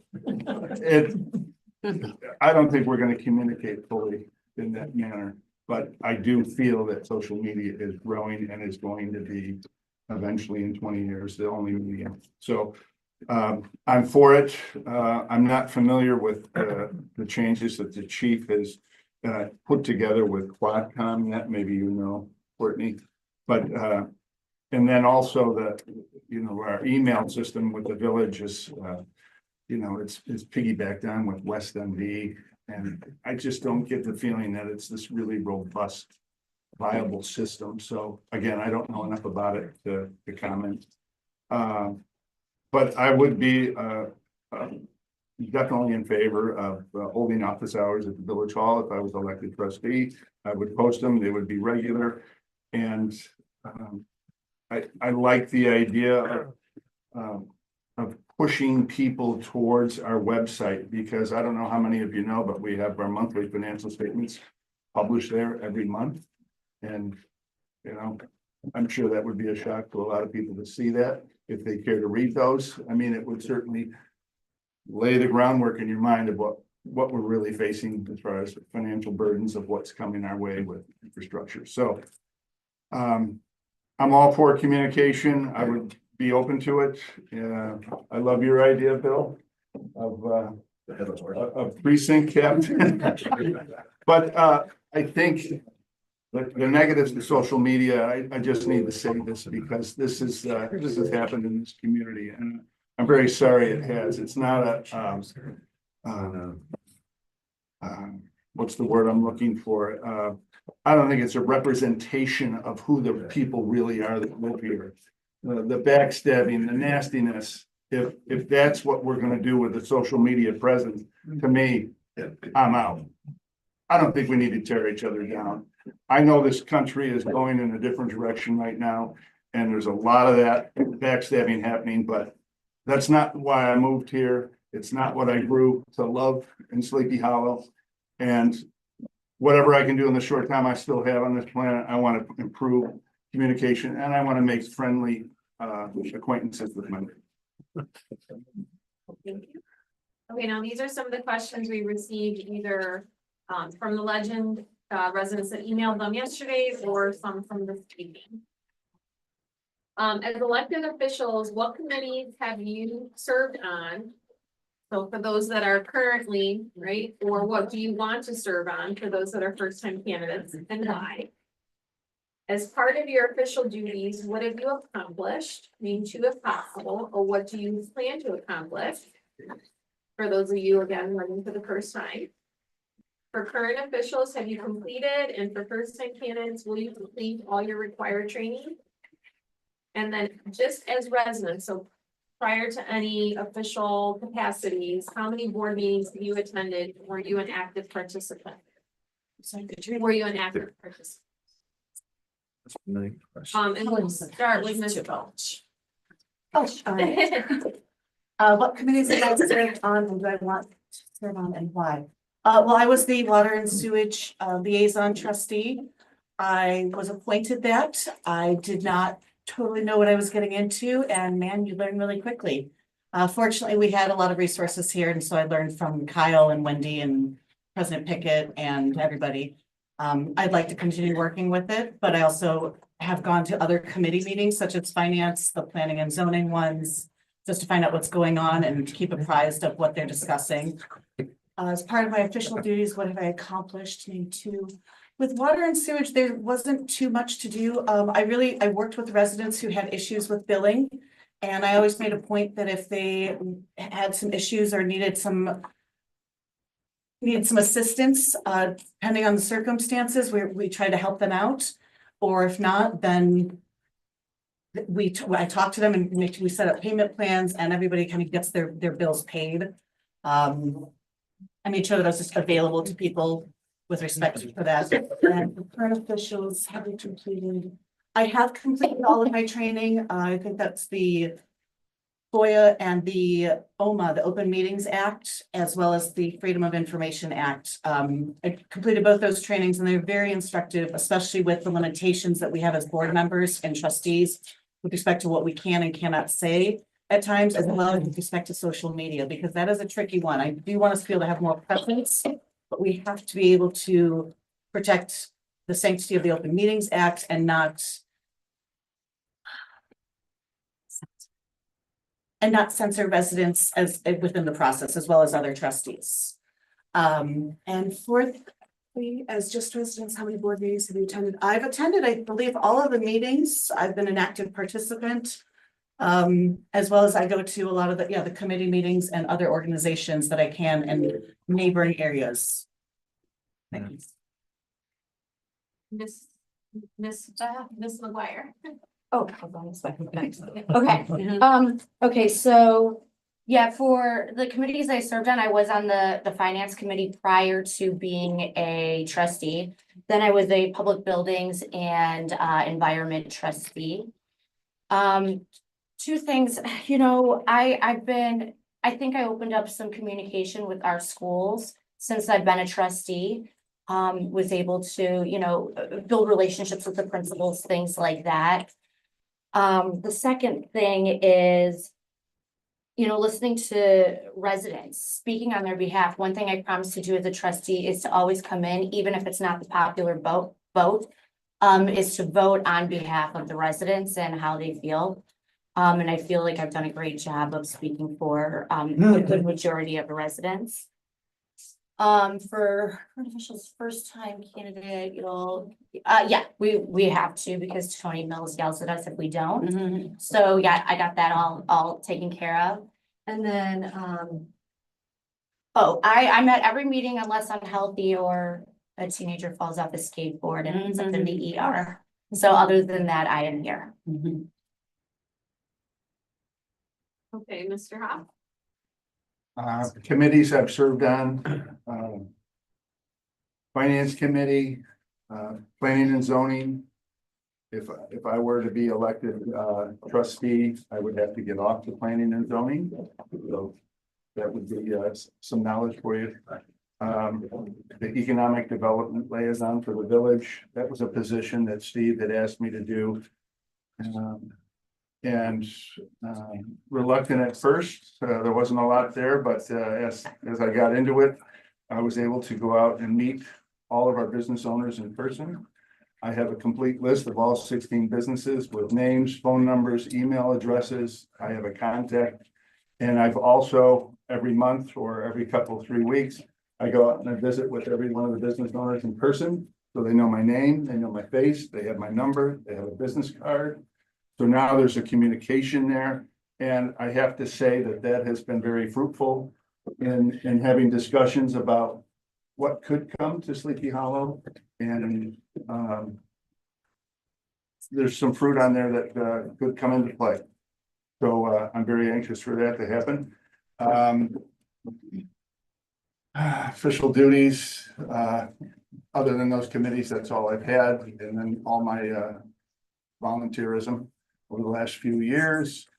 I've been taking the course as well, the Open Meetings Act and the FOIA. And as just a resident, I have attended, I think, all board meetings, and you guys can attest to that. And it's funny now, Ed sits there where I always sit. But it's been it's something that you really need to, you just can't say, I want to be president today and not have sat through a lot of this and had years of experience and understanding everything about Sleepy Hollow. And I think at this point, I would say I was never qualified to be president, but the next step for me, logical step, was to be a trustee.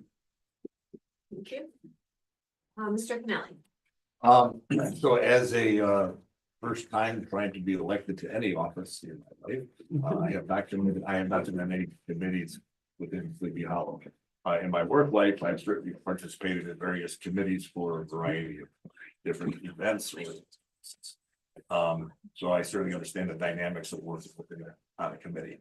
As far as my official duties, which are yet to be determined if I become official, is some of the things that I had mentioned. I mean, I talked about how we really need to open up the communication. We have to help make residents understand what our financial situations are. The idea about perhaps a precinct campaign program, or how can we put some of those things together, are all part of some of my thoughts.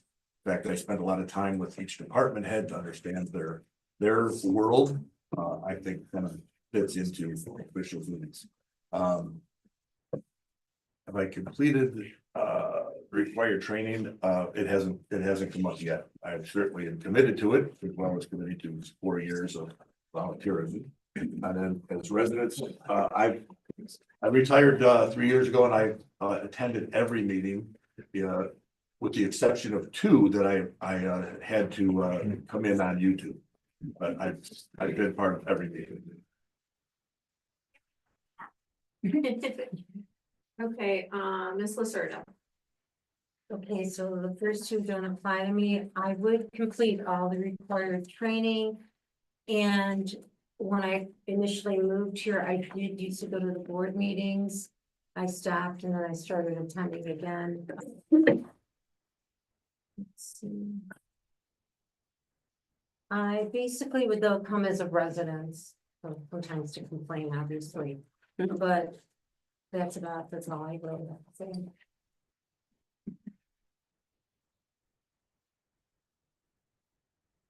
Okay, Ms. Thomas. The committees I've served on, before I was a trustee, I was on the finance committee. So that was an eye-opening experience. Then when I became a trustee, I still attended the finance meetings. I attended the planning and zoning meetings.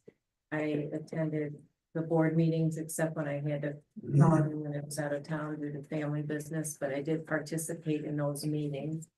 And I currently attend not only the school meetings, but I also attend all of the park district meetings. I've been at every single one. You can ask them. I'm sometimes the only one there, but I am a constant person in their face. So I've learned a lot being on all of those meetings. I've completed the training that is required, and accomplish. I think a couple of things. I've helped a few residents with issues they've had. Again, a couple of them I've been able to help out, and a couple of them I have not. But they were very understanding when I came back with their answer that they needed. And that's all they really wanted. It was gonna go one way or the other, and unfortunately, but they were very open to the answer that I brought back to them. And then I think I answered about the meetings. Okay. Then moving on to question 9, we'll actually start with you again and go backward and just trying to make sure we kind of mix it up a little bit. Did you ever, or do you currently have any financial, legal, or other obligations to the village? For example, a past due water bill, a police ticket, vehicle registration, building and code permit fees or violations, etc. The only thing I had is, water bill, because I put it in the wrong mailbox. I did not put it in the red box. I put it in the mailbox. And then I'll throw my husband under the bus, as I said. He threw the water bill out, so I had to come in and find out what we owed. I kind of knew, but I knew what day the water bill was due. And we were going out of town, so I just paid it ahead of time. So it's very, if you know what your water bill, the due date is. Lived here for 37 years. I know when it's due, and just remember not to put it in the blue box, not the red box, but that's all I have. Ms. Luzardo? Okay, so, did you ever, so yes, I had a couple of, late water bills and then one bill just did get it. No, I don't. I buy vehicles tagged, their bills. Cars are registered. Got building permits. And I don't owe the village anything. Mr. Hop? I do not currently owe any back obligations to the village. In 33 years, I had the water bill card that never made it to my house. And traveling like I did, I didn't know when it was due. I came in, I wrote a check, I didn't get it. I got the next one, it showed a past due. I called the village said, sorry, we cannot waive that late fee. I paid it. That was the only thing in 33 years that I've ever done. Ms. McGuire? All of the above. All of the above. We have 2 kids of my own. Shane's got 3 kids. We had 2 businesses, travel, stuff like that. Life gets crazy. Now, that being said, things like water bills, if it was automatic, like the credit card bill and the car payment and stuff like that, I wouldn't have to worry about it. It's the only bill we have that doesn't automatically come out. Moving violations, everybody's moving violations. Vehicle registration, we have 3 vehicles, whatever. Building code permit fees, yes, as everybody in this room knows, this question was made for me. Yes, the boat was left out. Didn't have a place to put it. At that year, we couldn't afford to have a place to put it. Things are back on track now, and so yeah, all of the above, and it's not, I know you like to chatter and stuff like that. People go through things, and when we were blending our family, it took us a minute to get organized. But yes, so proudly say, not proudly, but yeah, families go through things and all of the above. Ms. Boe? Yes, we've had a few past due water bills. My mother likes to collect the mail and I try to get to the mail first, but sometimes she gets it and sometimes it winds up in a pile. And there's a couple piles, so I try to keep track of it, but every now and then it's been overlooked. But I also, we know kind of the date of each of the month when the bills come out. It's been the same thing for about 40 years, so we know when the bills are due, get those paid. We've gotten permits to when we built a deck and that was all fine. Vehicles are registered. I haven't had a police ticket and yeah.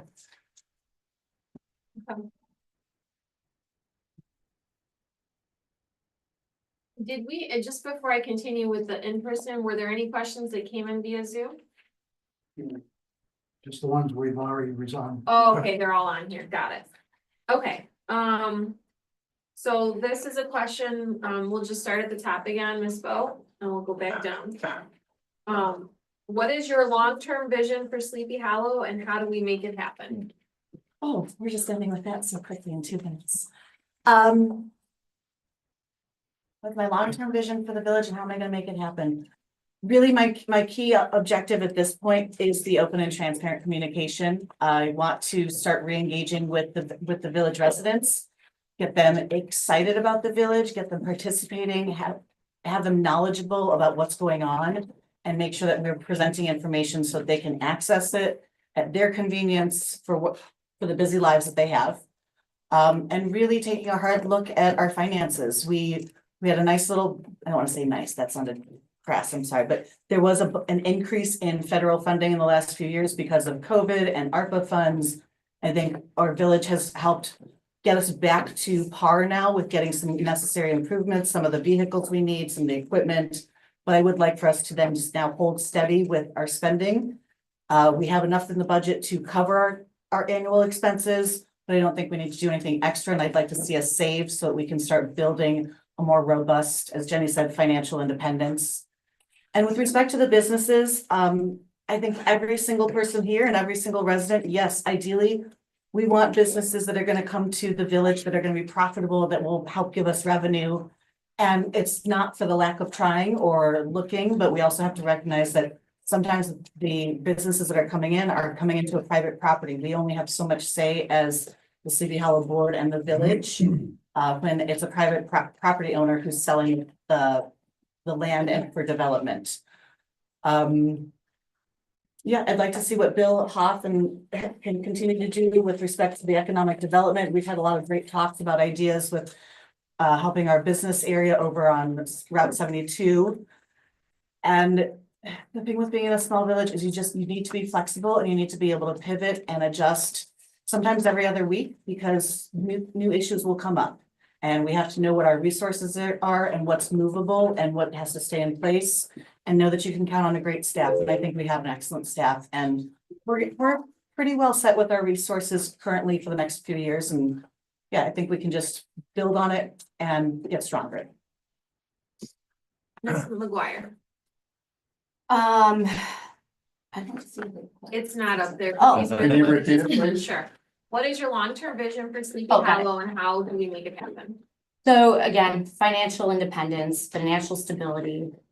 That's the only thing that'll lead to us to everything we want, so we don't have to depend on the park district. So we don't have to depend on, hopefully we will have an ability to negotiate water with other towns other than Elgin. There's other towns with water around us.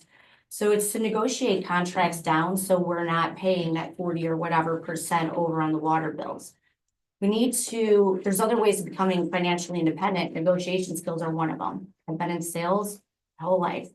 Negotiating things, shopping around. If we do have to be dependent on somebody, we figure out the best option, not use what we consider the only option. There's always more options. So we're gonna build, we're gonna find the best case scenarios business wise. We're going to attract those businesses and we're going to negotiate the resources that we need around us.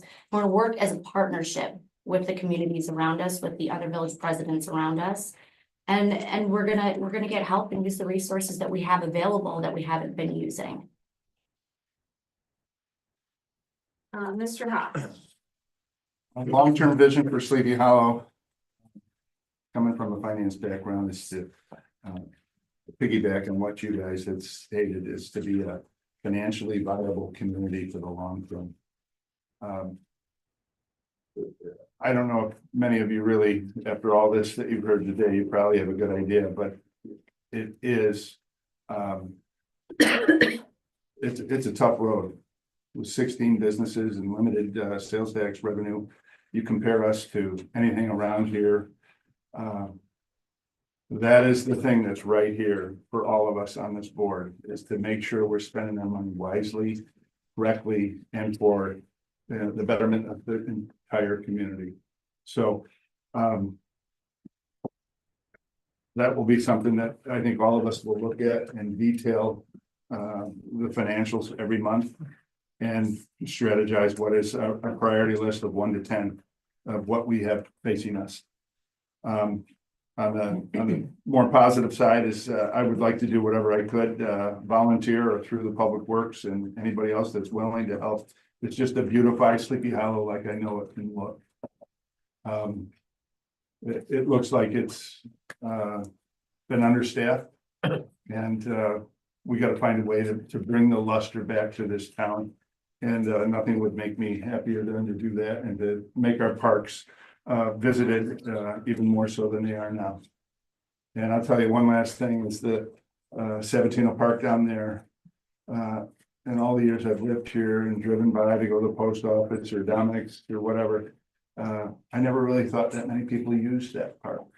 But I'll tell you, working down there every week and mowing that lawn down there, you realize, and a big plug for Jenny is that she worked with Ed to get that park equipment down there. And after that park equipment was installed, there's people there almost every minute of the day. And that was very encouraging to see that the money we spent was being utilized. So. Thank you. Again, your long-term vision for Sleepy Hollow and how do we make it happen? So my long-term would be, as a trustee, supporting both, whoever becomes the president. With, Mr. Pickett retiring and leaving us a lot of, knowledge about municipalities and how they're run and law.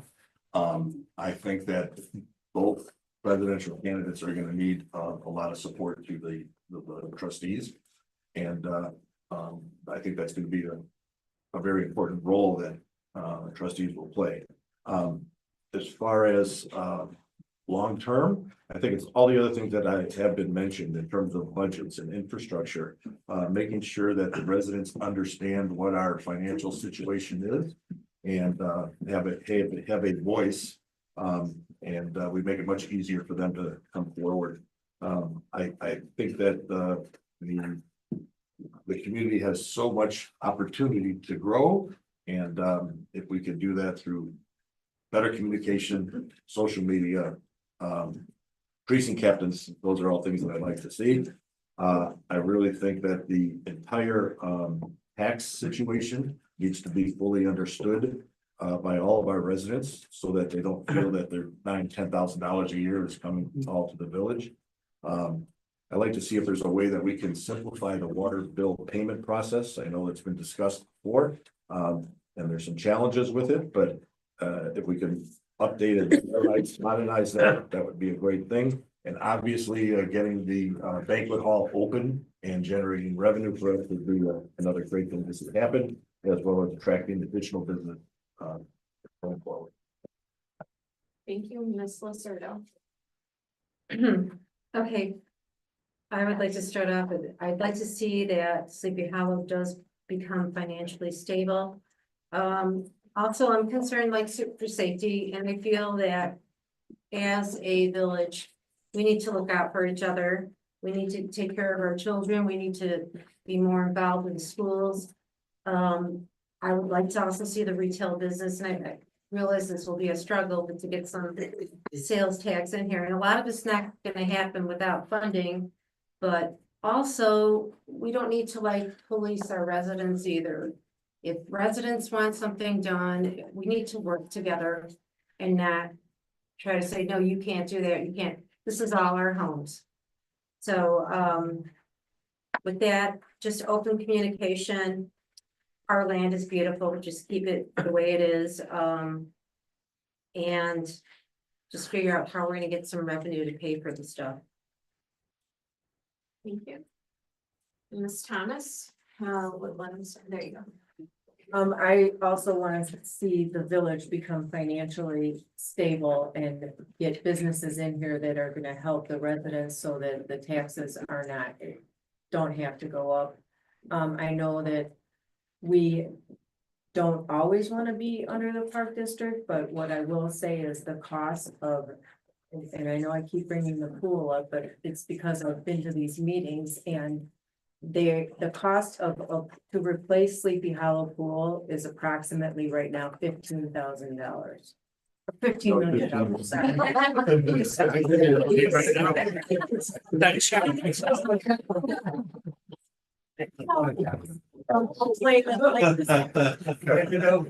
That's the 15 million. Yeah, exactly. Is about 37 million. So we can say we don't want to be under the park district, but that may be reality unless we want to, you know, we want the financial stability to get our roads done and other things within the village. That means we might have to let the park district take care of the pools because it's either the pool or taking care of what the village is. And that's right. And I want to see the open communication with everybody and the residents feeling like their voice counts and come in, talk to the whoever the new president is, whomever the new trustees are. But, you know, come in and let us know what's going on. Thank you. because I want to make sure that you guys all get to have your closing statements, would it be okay if we just shorten the next couple questions to like 30 seconds? Because I think they're kind of quicker questions anyway. Okay, can we do that?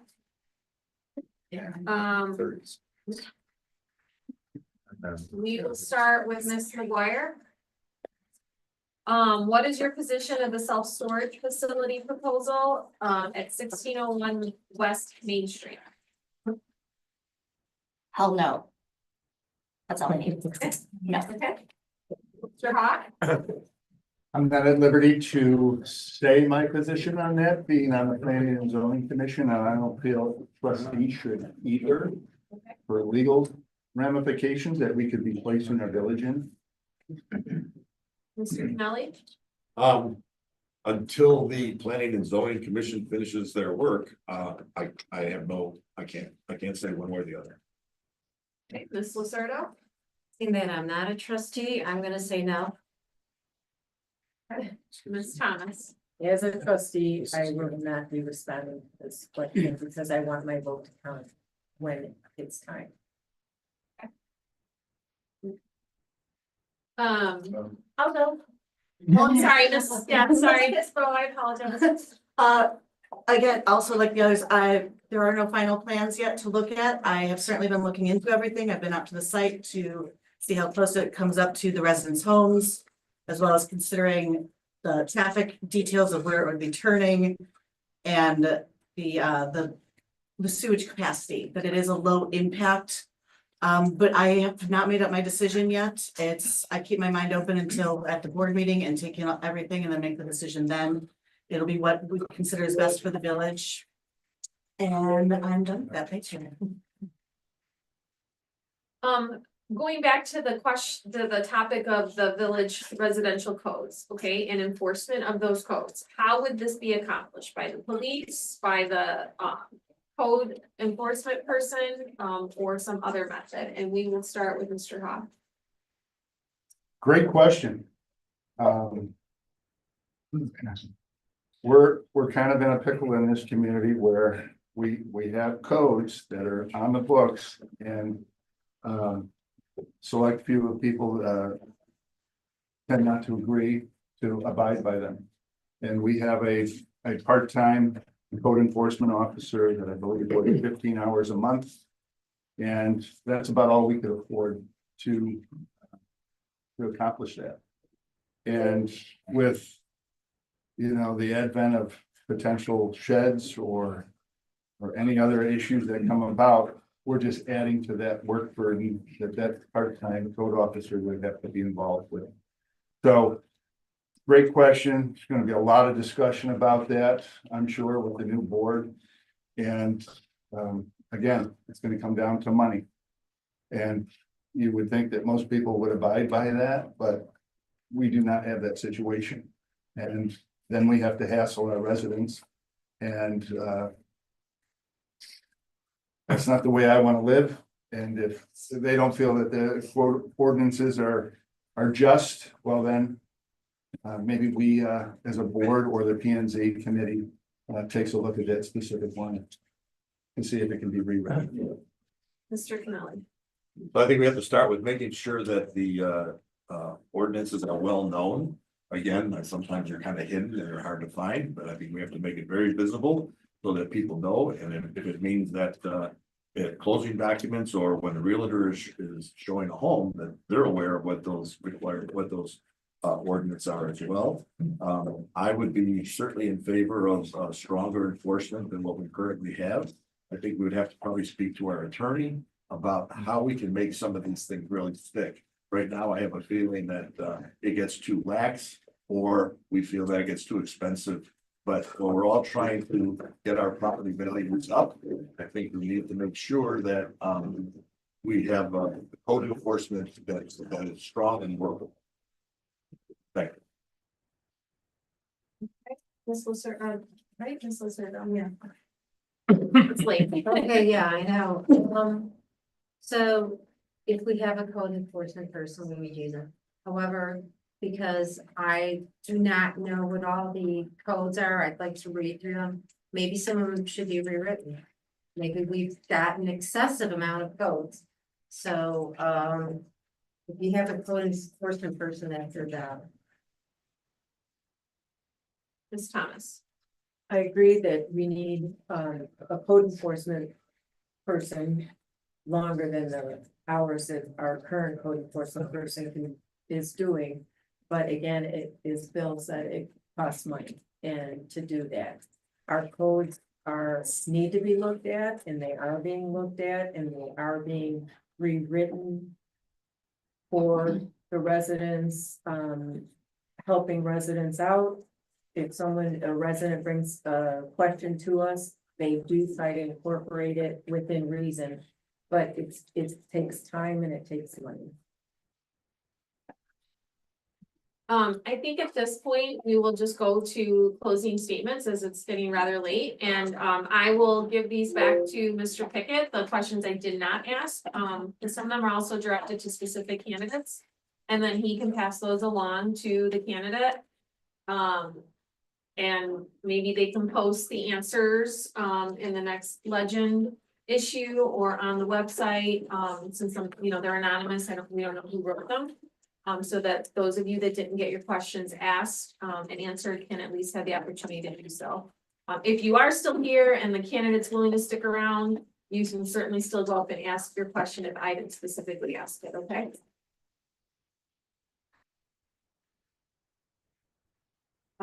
Okay,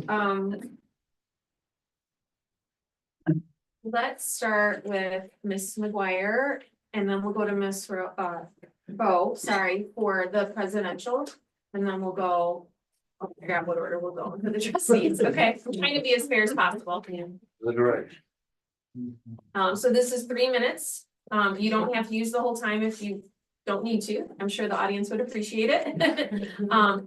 As well as the fellow candidates, but feel free to utilize it for the 2 presidentials, and then for the trustees, it is 2 minutes. Thank you. Okay, so I'll make this quick because I got kids to tuck in and I didn't have dinner yet tonight. So, here's the thing. I have a career. I don't need this as my career. I'm doing this because I want to make the community a better place. Okay. I'm local. I'm right here. I know the community. I grew up here. I know how I want the parks and recreation. I have good ideas on how to get there. Is it going to happen overnight? Not really, but can we make it happen faster than it is? The answer is probably yes. We can make the community a better place for everybody around.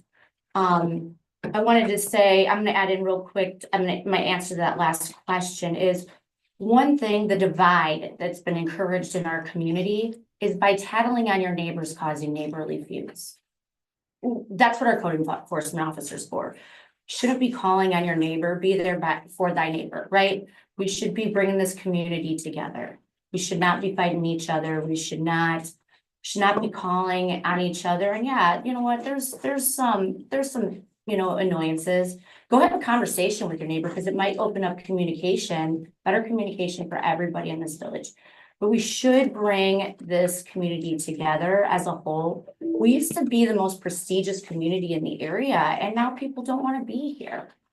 We were the prestigious ones where everybody wanted to move, and now they'd rather go across the street with cookie cutter homes just because it's easier to live there. We got all this land, we got a good quality of life here. There's no reason to not try and improve it and just be stagnant. We should be thriving. And that's the goal, is to make this community thrive. And that's my goal. And the best interest of everybody else, because I have no reason to do this other than I want to make the community a better place for the younger families and for the older people who are trying to decide what to do. And the goal is to make it a better place. Thank you. Ms. Boe. I'm also gonna go back to the code enforcement question because I won't take this whole time. I actually 100% agree with Jenny with respect to the way that our code enforcement right now is structured. It seems to be focused more on, it promotes narking on your neighbors as opposed to, because my understanding is they only go out part-time with respect to reports that have been sent in. I do think it's and with that, it's been a little inconsistent. I'd like to see more consistent enforcement. But that being said, the code enforcement should also not be a revenue generator. I'm very proud that last year we got $0 from code fines because when Jeff Fleck and whomever, Public Works, or whoever needs to speak with them, addresses the residents, we also help find solutions. I want to keep that going forward. I think that's a good idea. Bill Hoff noticed a neighbor who their house was kind of in disrepair, and this is where we're coming back to that community volunteerism. He went down and introduced himself and said, "Hey, what can I do to help you?" And I noticed it days after because I'd seen that place and I hadn't gotten down there, and they cleaned it up. And it's reaching out to neighbors and helping them instead of narking and turning people in on certain issues. As for my closing statement, I really do want to thank everybody so much for being out here. It's already over about 2 hours and 20 minutes. I appreciate your patience, your questions, your interest, your engagement.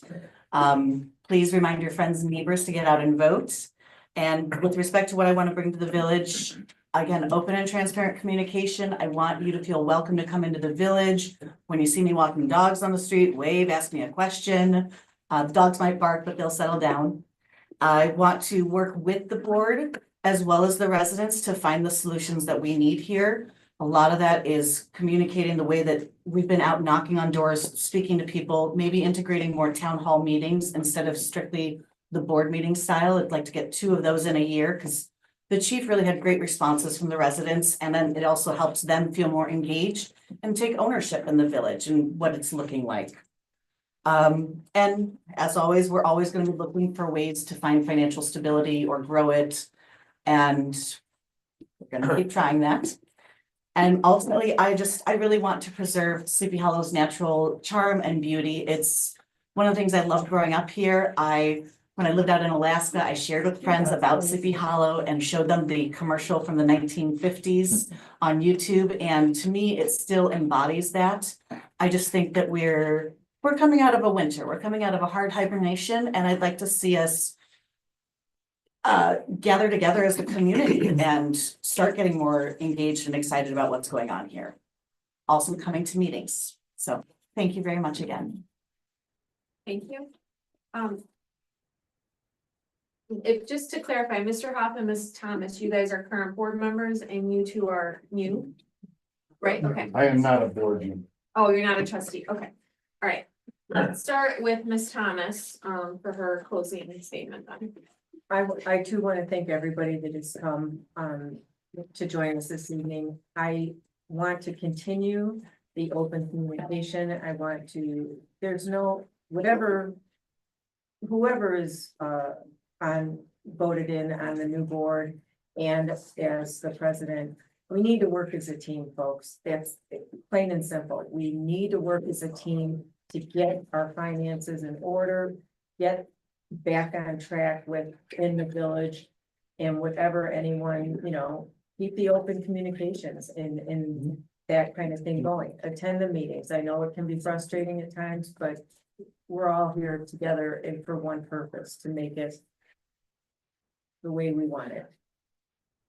Okay, thank you. I think I am gonna go to Mr. Hoff next because you seem to have a lot of volunteer work with the community.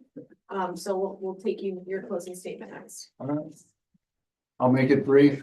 Given what I've already started being the economic development person for the village, that is going to be a major focus for me to try to work with those businesses that we have already and to see the culmination of the Polish Bistro Deli at the old Maxway Motors. That would be great. And then whatever happens at 1601 West Main. Very encouraged from what we've already kind of built up with the knowledge of those people. And we want to continue. The other thing is to beautify Sleepy Hollow for what we all know it can be. John, I was up seeing your backyard with Angelurgio last week talking about Lake Sharon. And it's just beautiful. If nobody's ever been back there, you need to see how beautiful that really is. Some of the prized homes in this community, we have many of them. And they just need a little spit shine. And the common areas, which I will do as much as I can, starting in April. Tomorrow, all the mowers are going to get tuned up, sharpened, and oil changed, and either at 9 o'clock helping. So the other thing is it's a long term. I don't think it'll happen overnight, but I would really like the infighting to stop between everybody. You can't please everybody all the time.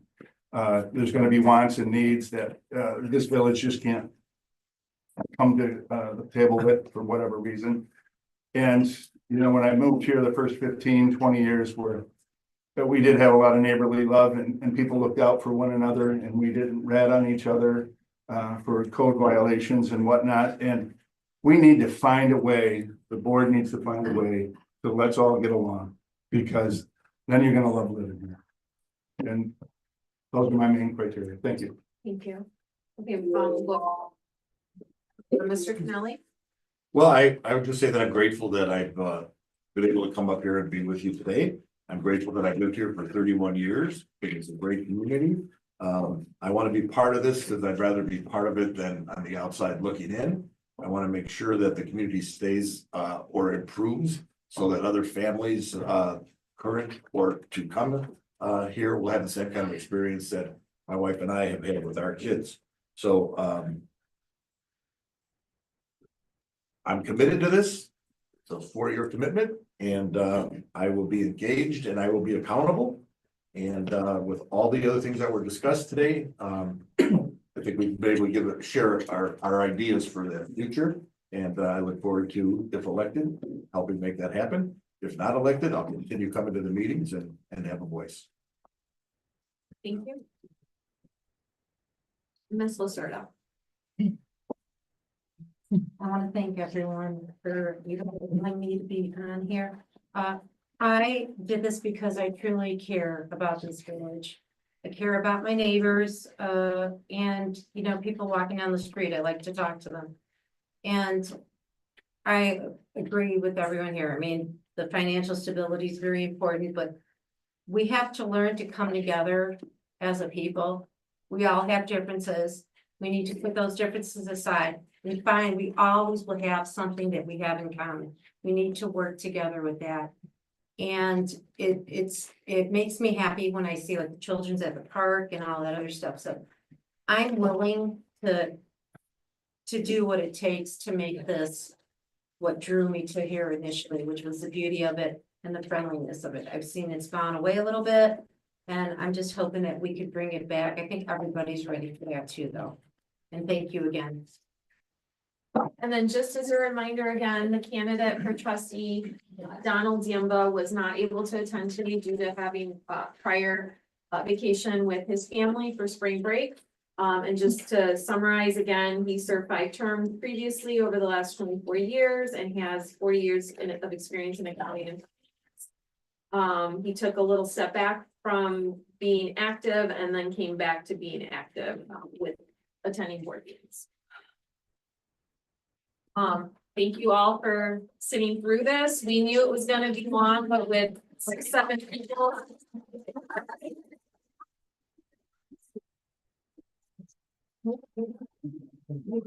Thank you to our moderator. Thank you.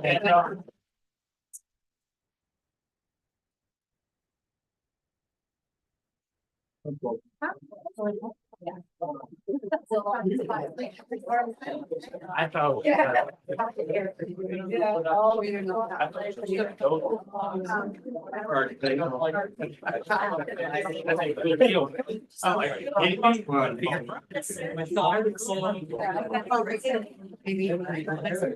Oh, that's why. That's no way to have a question.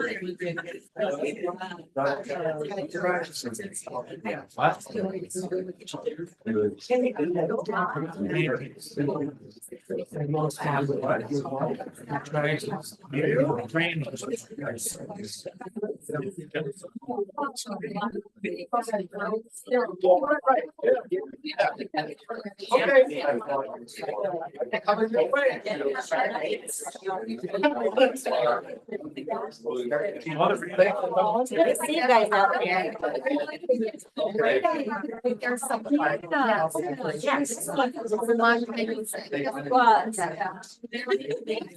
It looks so different.